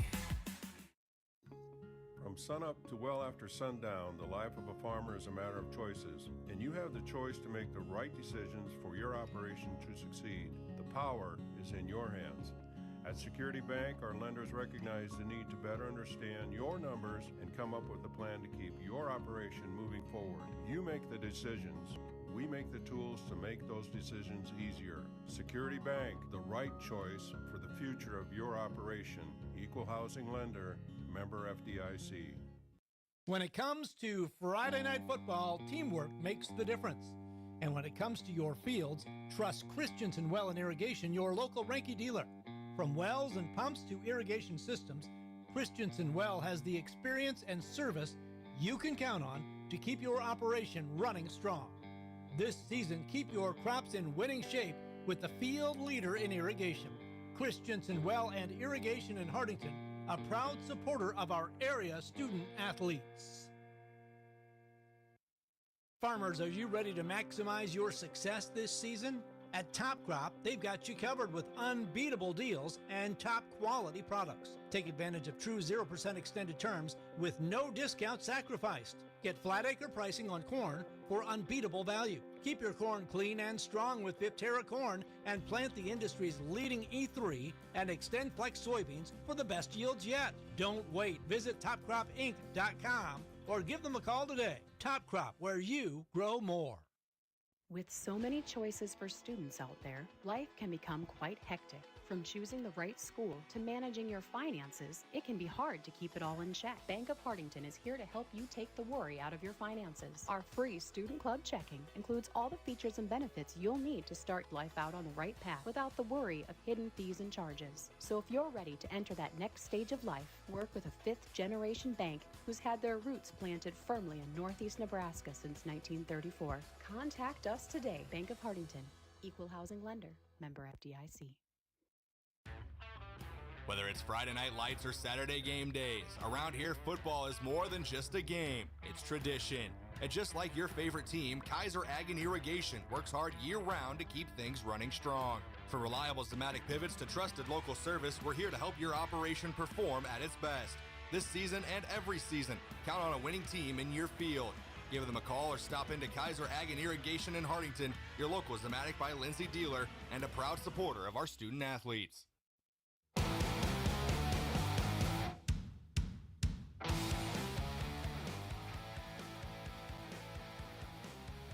All right, let's go ahead and give our out-of-town scoreboard update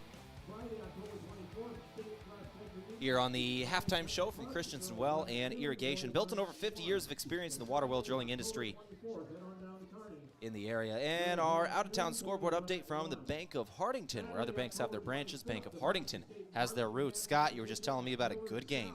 Yes, this is going to be in Class C2, a game taking place between number 2, that is Norfolk Catholic. We mentioned they have won every game for the last 4 years except when they were beaten earlier this season by Bishop Newman. That was their only loss in 4 years. They are leading right now against Battle Creek. The Braves have not had a great season, but with 5 minutes to go in the third quarter, Braves have the football. They are marching, and they trail 17-8. That game is in Battle Creek. So ranks, scores, whatever you've had so far in the year, it kind of goes out the window on a rivalry game. So that's a game that's taking place in Class C2. Another one, Grand Island Central Catholic, the number 8 seed.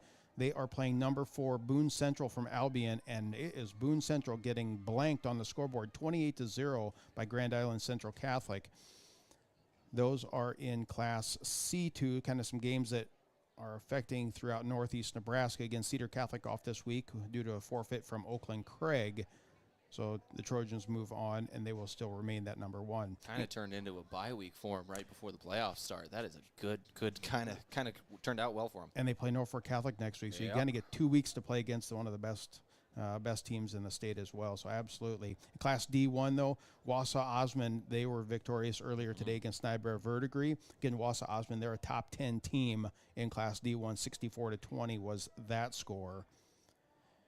As we go through the scoreboard and just pick some games in Northeast Nebraska, Stanton all over Laurel Concord Coleridge. Stanton, they were a state champion, and they're up 28-6 that game just about at the half. And we're still waiting for some other games to get updated, but that is where we sit for the Northeast Nebraska games. There's several of them in the southern and out in the Sandhills being played right now. As you mentioned, one of the games that is yet to be updated, Morrill versus Kimball. The Kimball score is certainly something that Boyd County fans, if we've got any of those listening here tonight, certainly going to be interested in, as Boyd County and Kimball are tied for that 32nd spot in seed points. That game was supposed to kick off at 8. We do not have an update, nothing updated on the Nebraska score feed app. So we'll see if we can find something a little later on that one. Yeah, pretty important game. As you mentioned, definitely important for Boyd County. Trying to hold on to that 32nd spot. And there's a lot of factors go into maintaining that position on that NSAA PowerPoints.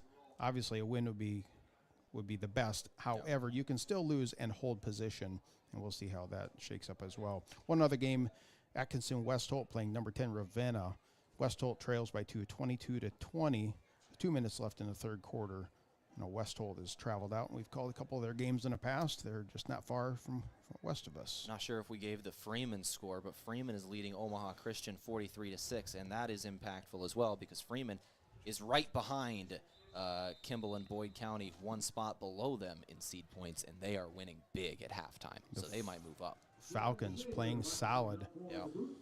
So that's kind of a look at some of the area teams as we start off the second half. There is the kickoff from Crofton, and a good return from Koenig just across the 30-yard line, down at the 31, and that is where Boyd County will start things off on offense. We will have a running clock here in the second half.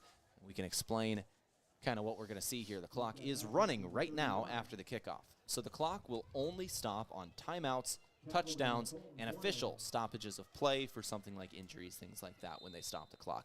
And that's it. That is the only times the clock will stop, unless Boyd County is able to get the score under a 35-point spread. It is 7 right at the moment. So if they are able to go down the field right now and get a touchdown and a 2-point conversion, that'll come off.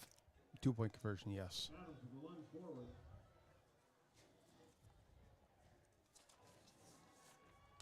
That's a change from 20 years ago or so. Yeah. Used to be a 45-point rule here. And it used to be a 50-point rule, and the game just ends. Yeah, that's exactly right. It was over with. Didn't matter if it was in the first quarter. It's over.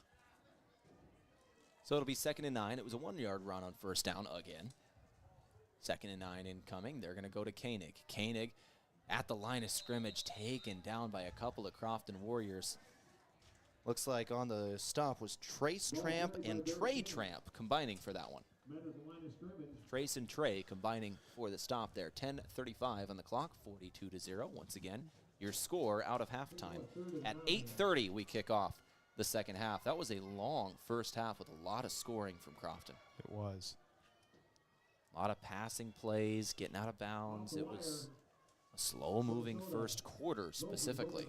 But now a running clock in the second half, so this game's actually going to be potentially decently quick either way if Crofton's able to hold on defense as they did in the first half. Boyd County working down the field. A good, decent run on third down near midfield. Got to assume they're going to go for it, and here's what you never want to see. A player slow to get up, that's Porter Bartles. He does get up, and he's trying to walk it off. Looks like he's going to stay out there. It was a scary moment there as he got up real slow. And that's the one thing you really want to avoid in this second half is any injuries. Yeah, it's just not worth it right now. All right, fourth down, they're going for it. 4th and 4 here. Boyd County on the first drive of the second half. Adams under center, in motion. They'll give it onto the right side. Schmitz not going to get there. So a turnover on downs. Crofton will get the ball back. Quick stand. And Crofton does march out their starting offense here. So they want to drill a couple of more things. Game reps are precious. You want to get a couple of reps in for your starters still. We'll see how long that lasts. It might just be one more drive or two.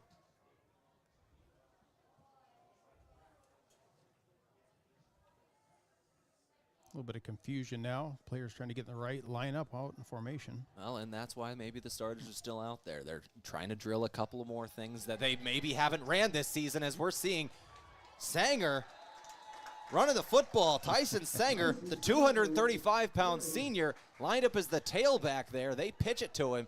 He ran that ball for about eight, maybe 9 yards. There was nobody lining up wrong. It was all to try to distract us from looking back at Sanger in the backfield. And it was perfect. Drew the eyes specifically to Tyson Jackson, who they were yelling at potentially for lining up wrong, and it was all distractions. Sanger in the backfield ran that for about 9. 2nd and 1 incoming. They'll give it.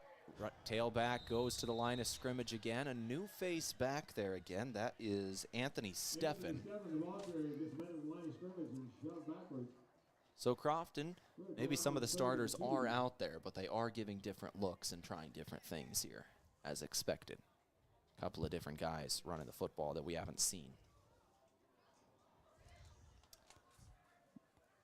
That might have been the first carry of the season for Tyson Sanger. I don't have the full list of rushing stats in front of us, but that's certainly one of only a couple. I didn't realize it when he was in formation until he took off, and I'm realizing Me neither. He's much bigger. Yeah, they pitched it to him, and I was like, wait a second. All right, here's Foxhoven on third down. Late developing play as he ran that one to the right, just following his blockers. Patience. Ran it for 2 on 3rd and 1. That's pretty impressive for a sophomore to sit back there and wait for your blocking to develop. Most players are going to want to rush that, get up in there, and then you get in trouble. You ain't got things developed. That was a very good play. I like what we've seen from Preston Foxhoven this season, especially tonight. Give me his halftime numbers again after this first down play. Absolutely. 1st and 10, Crofton Warriors dropping back to throw here. He'll throw over the middle of the field, and I think that's his first incompletion of the game. He was trying to find Carter Steffen, just incomplete. Give me his first half numbers. That is all you. You jinxed him right there. He was 7 for 7, 164 yards, 3 touchdowns through the air, and he had 33 yards rushing on 5 carries and 2 touchdowns. That was his first little blemish. His QBR rating is going to be sky high after this game. Second pass attempt. This time it got his man over the middle of the field. And going right back to him, that's Carter Steffen again. Looked like a similar play, maybe even the same one. They just wanted to get that right. Carter Steffen with a completed catch of 7 yards, 3rd and 3, now incoming. And Steffen took a big hit there from the corner. Getting back up just fine. 3rd and 3 on the board.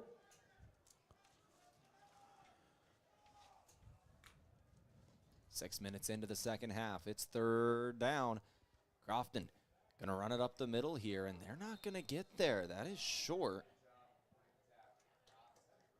And running that football. What's that? Cash Colleton. Cash Colleton short on 3rd down. It'll be 4th and just over a yard. 4th and 2 for the Warriors. A yard and a half maybe on 4th down. 5:15 on the clock. Call it a short 2. Here's Foxhoven under center. Tailback, I think that's Knox Haggy. Haggy going to the outside. He's got a blocker in front of him in Bartles, and he's got first down yardage. Haggy banging into a defender right at the first down marker and falling forward. Short gain and a first down.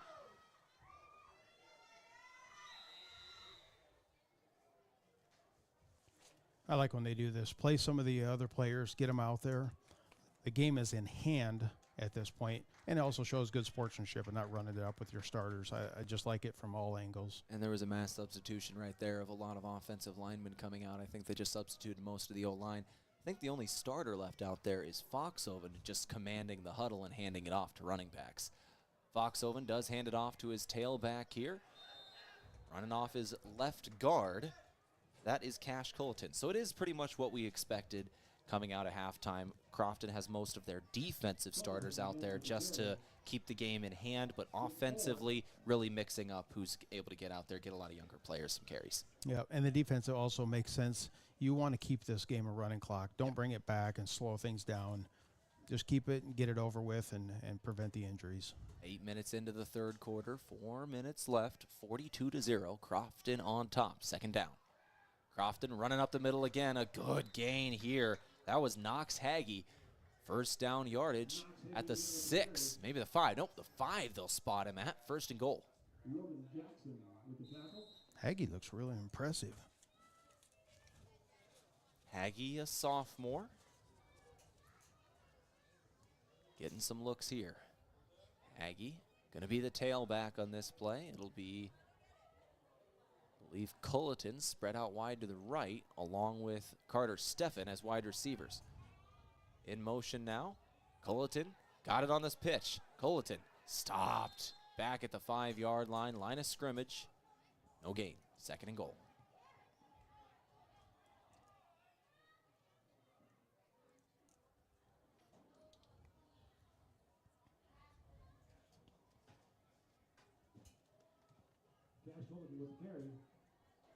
So 2nd and goal from the 5. No gain on 1st down. 2:45 remaining in the 3rd quarter.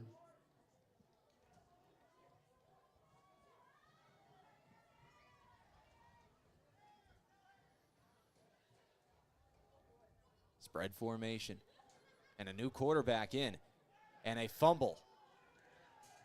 Ball's on the ground. Boyd County's got it. So just saw a new quarterback come in. That was Blake Connett.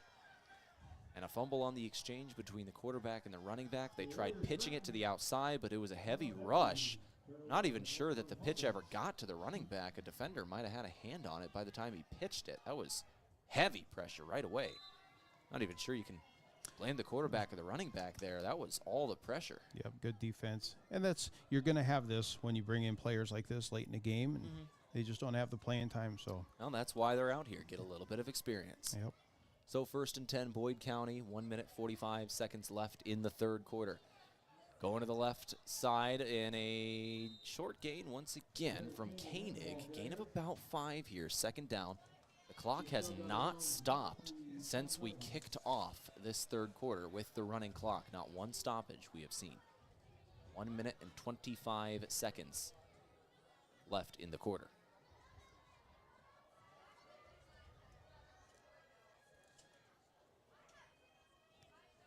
Well, we pretty much know we're not going to see any pass plays out of Boyd County. 2nd and 6. Last play officially, a 4-yard run from Koenig. This time a reverse. Koenig reversing field. He's chased down for 1st down yardage. Gain of 10. Looks like that was Culleton on the stop. 50 seconds left in the quarter. Chains are moving. Boyd County will have to snap it one more time before the end of the quarter. Whistle blew with 45 seconds left on the clock. And then we'll take it to the 4th. Kicked off almost exactly at 8:30, and we're going to finish the 3rd quarter at 8:42, exactly 12 minutes later. We did not see a single stoppage in the 3rd quarter, barring the last 20 seconds. Here's the final snap of the 3rd, and it's going to be a short gain. A run from Logan Jackson. I believe that's his 1st carry. Gain of 4. And yes, that will do it for this 3rd quarter. 5 seconds left. They're trying to hustle to it, but 1 second on the clock. That will do it for the 3rd. We end this 3rd quarter 42-0, no score in the 3rd. Back in 60 seconds for the final stanza. We'll have a running clock in the 4th. Alongside Scott Ulrich, I'm Tehl Tanner. This is Northeast Nebraska High School football on KYN-TV. We're passionate about getting yearly mammograms because 1 in 8 women will be diagnosed with breast cancer. You can get a yearly mammogram to detect it early. Would it help if I requested nicely? Please, could you be so kind as to get a mammo? Or singing it. Get your mammogram starting at 40. Or with a British accent. Schedule your mammo with an Avera Breast Center at avera.org/breast or call 888-422-1410. Moody Motors in Nyborough has some really nice trucks that are ready for immediate delivery. This is a really nice looking 2022 F-150 Lariat with only 23,000 miles, and it's on sale for $46,900. Check out this one owner 2024 F-150 with only 36,000 miles for $44,900. Also just in is the 2019 F-150 Platinum. These and so many more are found right here at Moody Motors in Nyborough. You're in the mood for Moody.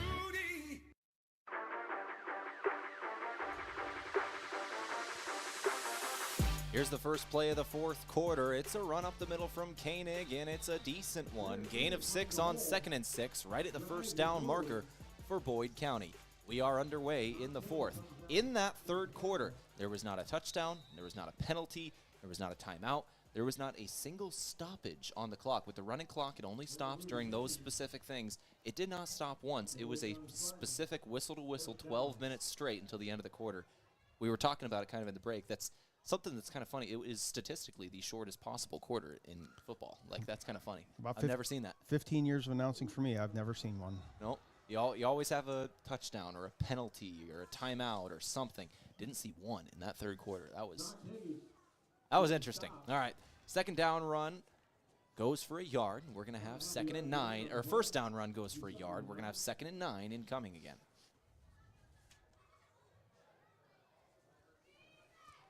Crofton in full control of this one.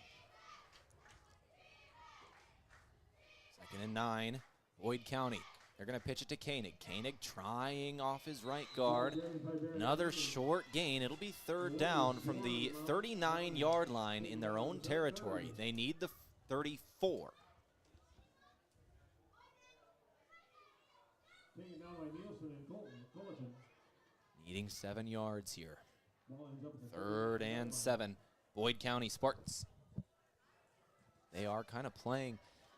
They're going to have to kind of sit back and see what happens with the seed points, see if they're able to sneak in that 31, 32 spot in the first round of the playoffs or not. They're going to be scoreboard watching tonight. Yeah, they sure will, all the way home.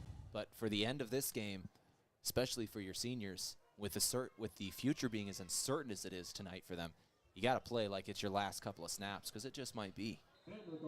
Want to see them finish on a decent note. Yeah.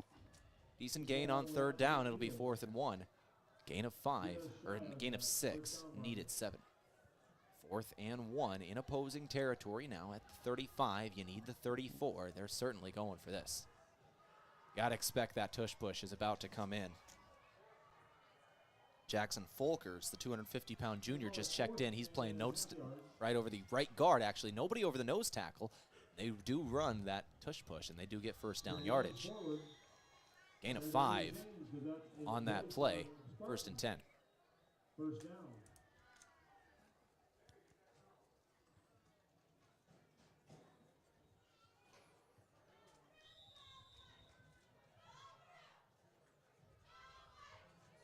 Our thanks to the chain gang tonight. Steve Wiesler, Neil Newhoff, and Mike Mueller. So 1st and 10 from the opposing 29-yard line now. Running that tush push again. We've seen that a lot tonight, just kind of the rugby scrum. It's been working all night. Gain of 4. First down. 2nd and 6. Comes another big in from the sideline of Crofton. Assume he'll be lining up, and looks like he's going to line up right over the football, try to stop that play. Crofton's getting plenty of practice at it on the defensive side. We've seen it tonight 20 times probably. 2nd and 6.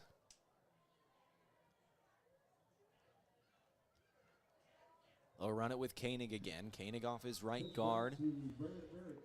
See if I've said this before. Short gain of about 2, maybe 3. 3rd down.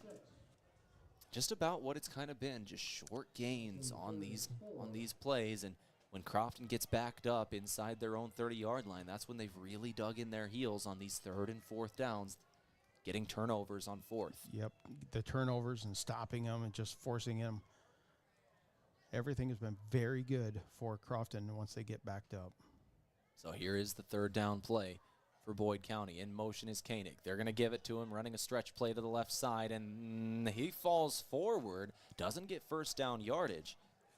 It was Knox Hagee who had him in the backfield. He is able to kind of get out of it, fall forward, dive forward, and he's only a yard shy of the marker. 4th and 1, and he assumed that sneak is coming in again. They're going to have, looks like, number 66 in Jackson Folkers and 79 in Risley Crosley, I believe, are the two going to be lining up to fill the A-gaps. You got to assume they're going to get either shoulder of that center and just go straight at him as soon as that ball is snapped. 4 down lineman for Crofton. There's the snap, and it's exactly that, but they run a sweep play to the right side. Close play. Second effort will get him there. Koenig had the first down yardage. Yeah, Koenig getting 2 there. He had me fooled too. I'm thinking a straightforward run and how they stretch out to the side, but honestly, I think it was a good decision to not. Crofton got a good push. Yeah, they loaded up 4 in the box right up front, and I think that might be the first play in the last 2 or 3 where they've tried to do the sweep to the outside and they've gotten positive yards. Last couple of just went for nothing. So Boyd County, down 42, is driving here in the 4th quarter. They're inside the 20. 1st and 10. They've been here once before in the red zone. It was a fumble. They got rid of it and gave it to Crofton. This time, they're going to score a touchdown. Touchdown pass down the left side. Catch made. Ben Schmitz. And now, the all-important two-point conversion. If they're able to get this two-point conversion, and the running clock will end.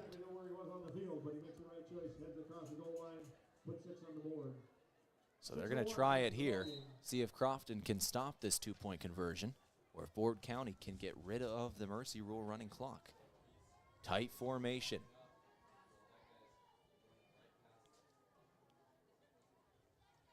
Here's the snap. They're going to give it Koenig, and Koenig is in for the score. Two-point conversion is good. 42-8. Boyd County is on the board in the fourth quarter. Alongside Scott Ulrich, I'm Tehl Tanner. You're listening to Crofton High School Football on KYN-TV. Credit union people are my people. Dreaming big, keeping life simple. Saving smart, living free at Explorers Credit Union. You're just like me. We chart new trails, we stand tall. Together we rise, together we call. Credit union people are my people, it's true. And I found my crew at Explorers CU. Federally insured by NCUA. Visit explorerscu.com to join the journey today.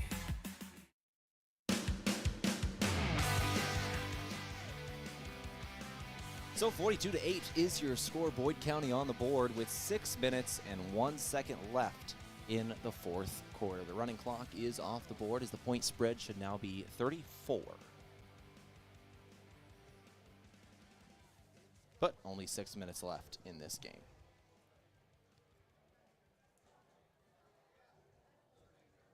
See if we can get an out-of-town scoreboard update in the other game going on KYN-TV tonight. The Yankton Bucks, who are hosting T Area.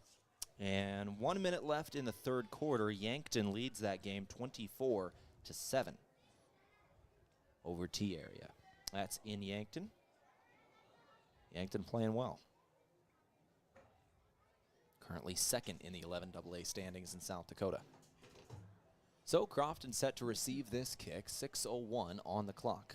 Boyd County ready to kick it away. What do you think, Scott? Try the onside again? They tried it to start the game the last time they kicked off. Yep, do the onside. Do the onside.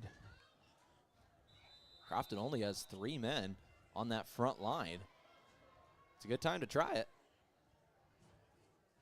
They do not. It'll be kicking to the 15 is where it's brought in. At the 15-yard line, brought out to the 25. Was that? I think that was Collier with the return. Gets out to the 22, 23-yard line. Got another scoreboard update. This is one from Battle Creek. We talked about this at the half. Right now, 1 minute left in the fourth. Battle Creek, 22. The number 2 rated Norfolk Catholic Knights, 24. So unless there's something drastic will happen here with the timeouts and change of possession, looks like Norfolk Catholic's going to come away with a 2-point victory. That's going to be one heck of a game next week between Norfolk Catholic and Cedar Catholic, as it usually is. Crofton running up the middle here on 1st and 10. Be a short gain for Collier of 4. Culleton, excuse me, not Collier. Culleton.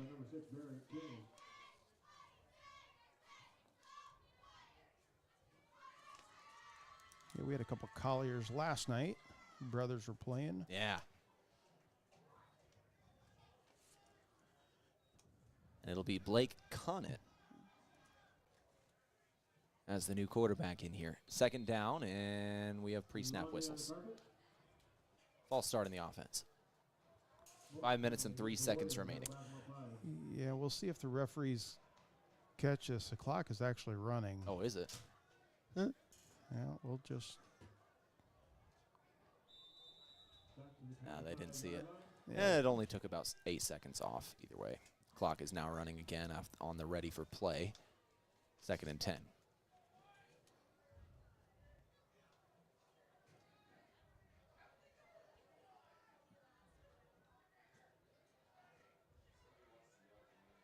Culleton coming across the line. He'll get it on the sweep. Culleton. Short gain on second down. It'll bring up 3rd and long for the Crofton Warriors. 3rd and 6, just about. Isaac Burns in on the stop of that one. Had some help with Barrett Kay. Gets around to the 29-yard line, 4:07 left in the ballgame.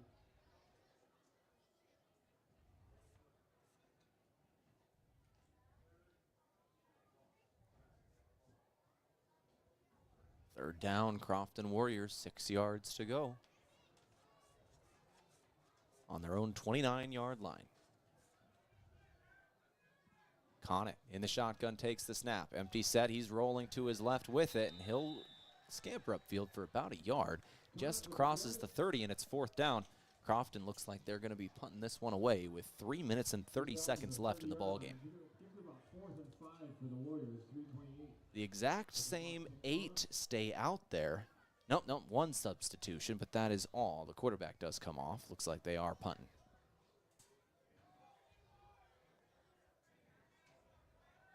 So punt formation for Crofton. Nobody back deep for Boyd County. The coaches are yelling somebody to get back. Nobody got back. Crofton has a free kick. It bounces at about the 15. It takes a sideways bounce, however, and it's brought in at the 12. Boyd County ran back and grabbed it and returned it to about the 20, and that is all. They'll start off this next drive with 2 minutes and 50 seconds left. Boyd County, 1st and 10. Yep, 1st and 10 for Boyd County, picking it up. Yeah. I'm watching these updates come in here. A few of them nobody from the Sandhills yet's reporting in, and that's a couple of the games we're looking for. Wanted to get you those from Class D1, but in C2, it's still not updating down in Battle Creek.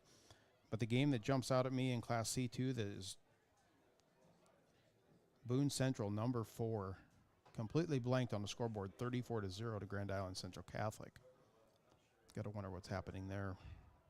Throwing deep here is Boyd County, and a completed pass bobbled down the left sideline, out of bounds at the 22-yard line here. Number 27, Peyton Wickersham. A great play. I'll mark him at the 24 officially. A little over 30 yards on the catch and run. The Spartans threaten again.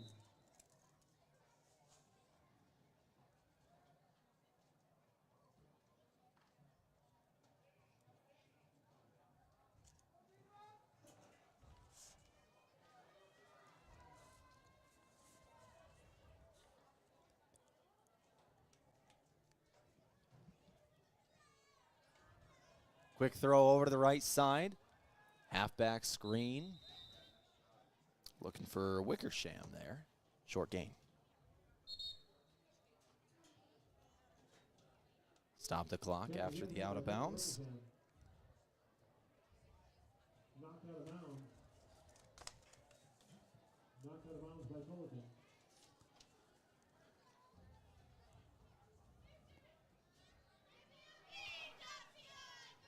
Second and 3. Inside the 20-yard line of Crofton. Under a minute and a half to go here in the 4th quarter. In motion is Koenig. They're going to give it to him. Koenig going to his right. He's being drugged down by the right shoulder. Somebody grabbed a hold of his jersey and just held on tight. I think that was Lane Schieffer. Yeah, number 51, Lane Schieffer with the stop. 1 minute and 10 seconds left. Boyd County knocking on the door of their second score of the final minutes at the opposing 12-yard line. 1st and 10. That was a first down run. Koenig in motion again. They'll give it to him on the sweep, working to his left. He's got blockers, runs out of blockers, but he's staying on his feet, just keeping the legs churning, working downfield. It's exactly as we talked about. This Boyd County Spartan team is playing the final minutes as if they are their last of the season, just in case they didn't have enough to make the playoffs. They're trying to end on a good note. 35 seconds left. Wouldn't be surprised if they use timeouts here as they're on the 6-yard line. They want to get in one more time. 25 seconds left. Boyd County snapping it on second down. They're going to look to the right, looking to throw.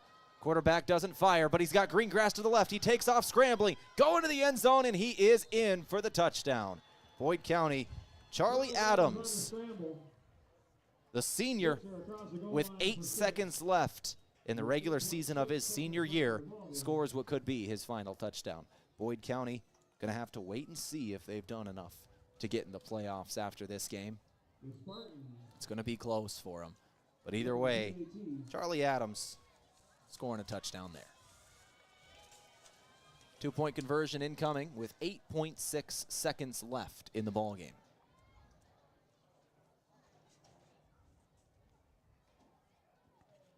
They're going to hand it off Koenig. Koenig moving forward, pushing the pile, and gets in for the 2-point conversion. That'll bring the score 42-16. 42-16 with 8.6 seconds left, and that is all.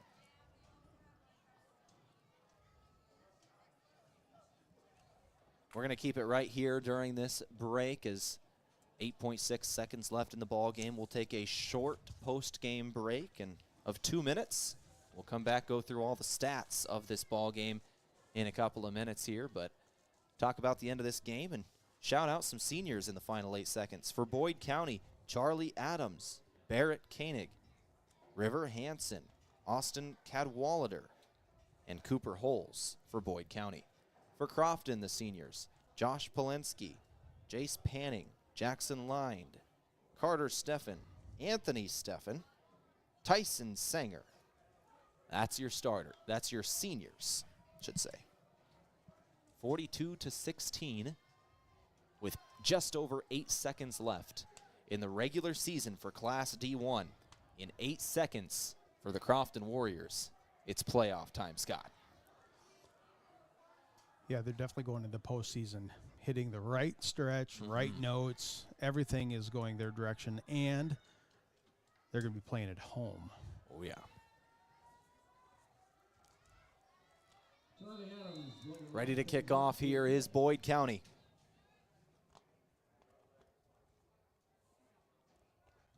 End over end kick, brought in at the 22-yard line. And taken down at the 26 is the return man, Reese Schmidt, the sophomore. 3.8 seconds left, one final play for the Crofton Warriors. Blake Connick comes out, quarterback ready to snap the final play.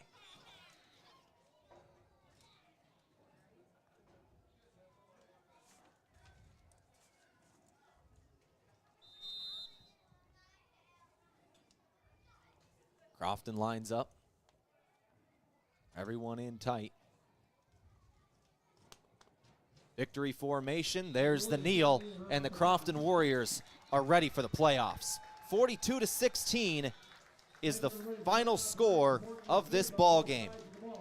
For Crofton, the playoffs begin now.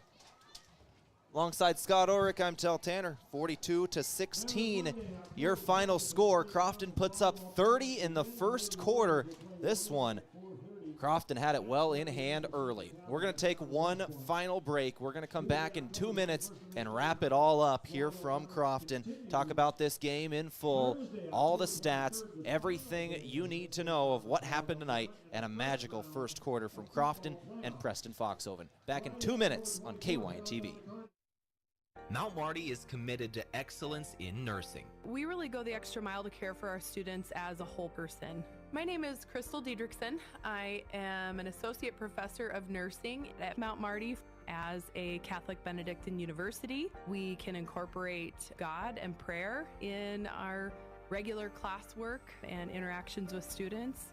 And in addition to that, we care about the students in other aspects of their lives. Start your journey at mountmarty.edu. From sunup to well after sundown, the life of a farmer is a matter of choices, and you have the choice to make the right decisions for your operation to succeed. The power is in your hands.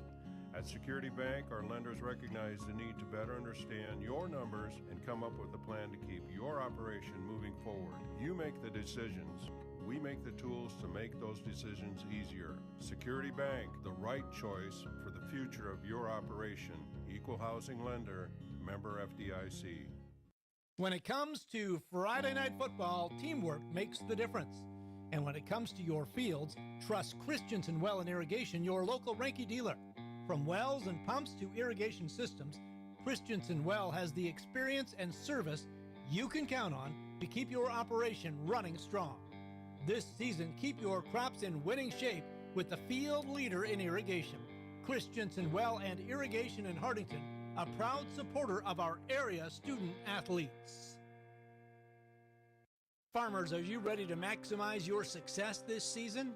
At Top Crop, they've got you covered with unbeatable deals and top quality products. Take advantage of true 0% extended terms with no discount sacrificed. Get flat acre pricing on corn for unbeatable value. Keep your corn clean and strong with Viptera corn and plant the industry's leading E3 and Extend Flex soybeans for the best yields yet. Don't wait. Visit topcropinc.com or give them a call today. Top Crop, where you grow more. All right, back for the final time here on KYN TV's Game of the Week. We got a few more things to talk about here. Let's roll through the scoring plays, most of them in the first quarter. Crofton scores in this game early. Boyd County goes for the onside kick to open up the ball game, trying to get a free possession out of it. They don't get it. Crofton gets it on their side of the field. One play, 36-yard touchdown pass. Crofton's on the board in the first 8 seconds and never looked back. That's exactly right. Foxhoven aligned. Then just a few minutes later was Foxhoven for a 5-yard run. Foxhoven for a 27-yard pass play to Panning, and then a 50-yard pass from Foxhoven to Panning. That wrapped up just the first quarter, 30-0. They started and just didn't look back. Quarter two, same thing. 4-yard run by Foxhoven, and then an 11-yard run by Jackson. 42-0 is where he sat at the half.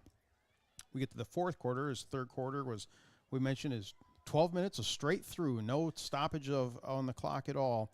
But in that fourth quarter, a 20-yard pass play from Adams to Schmitz for Boyd County at the 6-minute mark put them on the scoreboard for the first time, 42-6. And then with 8 seconds left, Charlie Adams, 6-yard touchdown, and Koenig 2-point conversion was good. 42-16 is your final. I like that Boyd County was able to get on the board twice in the fourth quarter. You know, as we talked about at the end of this game, their playoff hopes uncertain at the moment. You know, they're right on the cusp of they're going to have to wait for the decision of whether they're in or not. I honestly don't know. They're right in those teams. They might make it. They might not. So I like that they were able to get a couple of late touchdowns in. The senior scores with 8 seconds left in potentially the final 8 seconds of the senior year. So that's good to see. Let's go through the stats for today. Absolutely. Break things down. First up for Boyd County. They had much more stats in the second half as opposed to Crofton, as it is. Most of the workload was done by Barrett Koenig in the second half, as well as the first. He finished with 25 carries, 109 yards on the night. Also, Ben Schmitz did a lot of the running in the first half, 12 carries, 39 yards. And Charlie Adams, he also got several carries in that second half. 15 total on the night, 55 yards, 1 touchdown is what I got him for. Logan Jackson, 2 carries, 5 yards. As for Charlie Adams, went 3 for 4, 52 yards, 1 touchdown. It was passed to Ben Schmitz for 20 yards. Another catch also by Koenig for 1 yard. And Peyton Wickersham had one grab for 31. Now let's get to the stats for the Crofton Warriors. They just didn't really go out of their way to push the offensive envelope, if you will, in that second half. So very similar to our first half stats. Jackson didn't have any carries in the second half. He finished with 8 carries for 98 yards, 1 touchdown. Cash Culleton, he's going to finish 4 carries, 13 yards.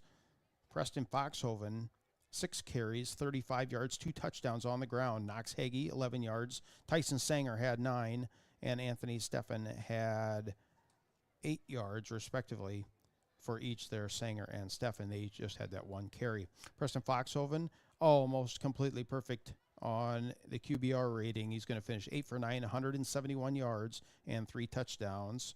Those touchdowns went to Jace Panning in the first half for 27 and 50 yards. Jackson lined for 36 yards. There was other grabs also. Trevor Allen had 3 catches in the first half for 45. And Carter Steffen had 1 grab in the second half for 7 yards. very impressive for Crofton. And that's your final stats here of this ball game. Crofton wins 42-16. We got to give out our player of the game, provided by Avera Moving Health Forward. As we talked about this at the end of the first quarter, it was pretty wrapped up when you had a sophomore quarterback with 5 total touchdowns. Yeah, he looked really, really efficient, looked very good. I know we just went over his stats, but I also got to give an honorable mention shout out here. Defensively. It is. And we both were thinking the same thing, I bet, here. And it's Ty Nielsen.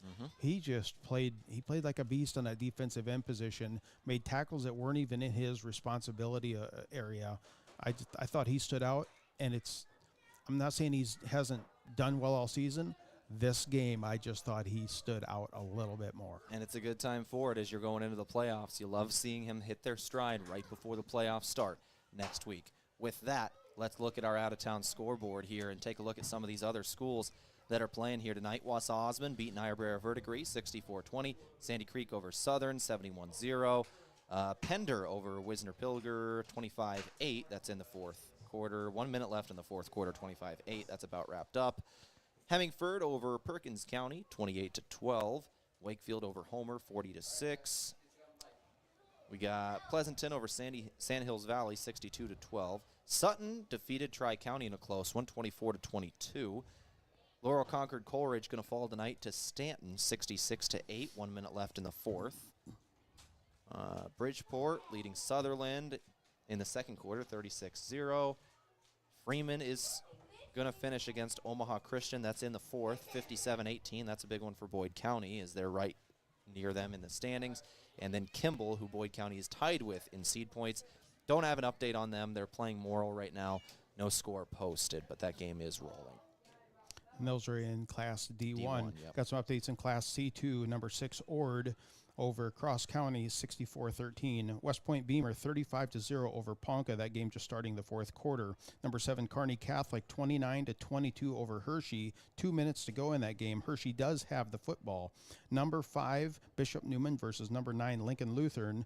And it's all Bishop Neumann tonight, 31-13 with 1 minute left to go in that game. A game that has gone final now. It took a while because there were some timeouts being used at the end. Battle Creek does fall to number 2, Norfolk Catholic, 24-22. That could have been disastrous for Norfolk Catholic. They would have They would have definitely fell in the point standing, but big game next week, number 1 versus number 2 in Class C2 with Cedar Catholic and Norfolk Catholic. And 37-0, Grand Island Central Catholic, the 8 seed, all over number 4, Boone Central. That game has gone final. And that's your out-of-town scoreboard update, brought to you by the Bank of Hartington. Where other banks have their branches, Bank of Hartington has their roots. That's going to wrap things up for us here in Crofton. Scott, final thoughts on how the Crofton Warriors were able to handle the final game of the regular season. Yeah, definitely one of those great preparation all season long and just buying into the program. First-year head coach Johnny Ostermeyer obviously has these kids believing what they're doing, and they're doing a lot of things that are carried over from the previous coach as he was here forever. And Tom Allen. Absolutely. So these kids, they know how to win, and when you get to a closer game, that's part of it. You got to know how to win and close a game out. We don't know what the Huskers are doing. So we didn't do that out of town. Oh, yeah. Hold on. Let me find that. Sometimes they don't know how to close a game out. That's why it came to mind. But that should be done by now. This Crofton team, though, they do know how, and they're used to going to the playoffs. It's not something they're new to. So I look very much forward to seeing this team go deep into the playoffs. Oh, excuse me. That is not done. We're just in the third quarter. It's 4 minutes and 24 seconds left in the third quarter. Nebraska does trail 7-6 at Minnesota, playing at Minnesota today. 1 point game, 7-6. Minnesota leads over number 25, Nebraska. Well, final out-of-town scoreboard update. And that'll do it for us today. Scott, thank you for being with me here tonight. Once again, the playoff bracket's going to come out for Class D1 over the next couple hours, either tonight or tomorrow morning. We'll see where the matchups are, and then they've kind of got to determine times. We'll figure out where we're going to be next week. We're going to see what we can cover and just do as many games as we can throughout the playoffs. I'm very excited for it. Thank you to great time. Yeah. Thank you to Cash back at the studio for holding things down for us. Thank you to Ann Kramer here for helping us set up. Scott, appreciate you as always. For the final time from Crofton, Nebraska, I've been Tehl Tanner. Crofton wins, and they'll roll into the postseason 6-2 and won their last 4 in a row. I'm Tehl Tanner. This has been your Northeast Nebraska Game of the Week on KYN TV. This has been a presentation of Northeast Nebraska High School Athletics on KYN TV, courtesy of Riverfront Sports. Be sure to subscribe to KYN TV on YouTube and hit the notification bell so you never miss a moment when we go live for Northeast Nebraska High School Athletics.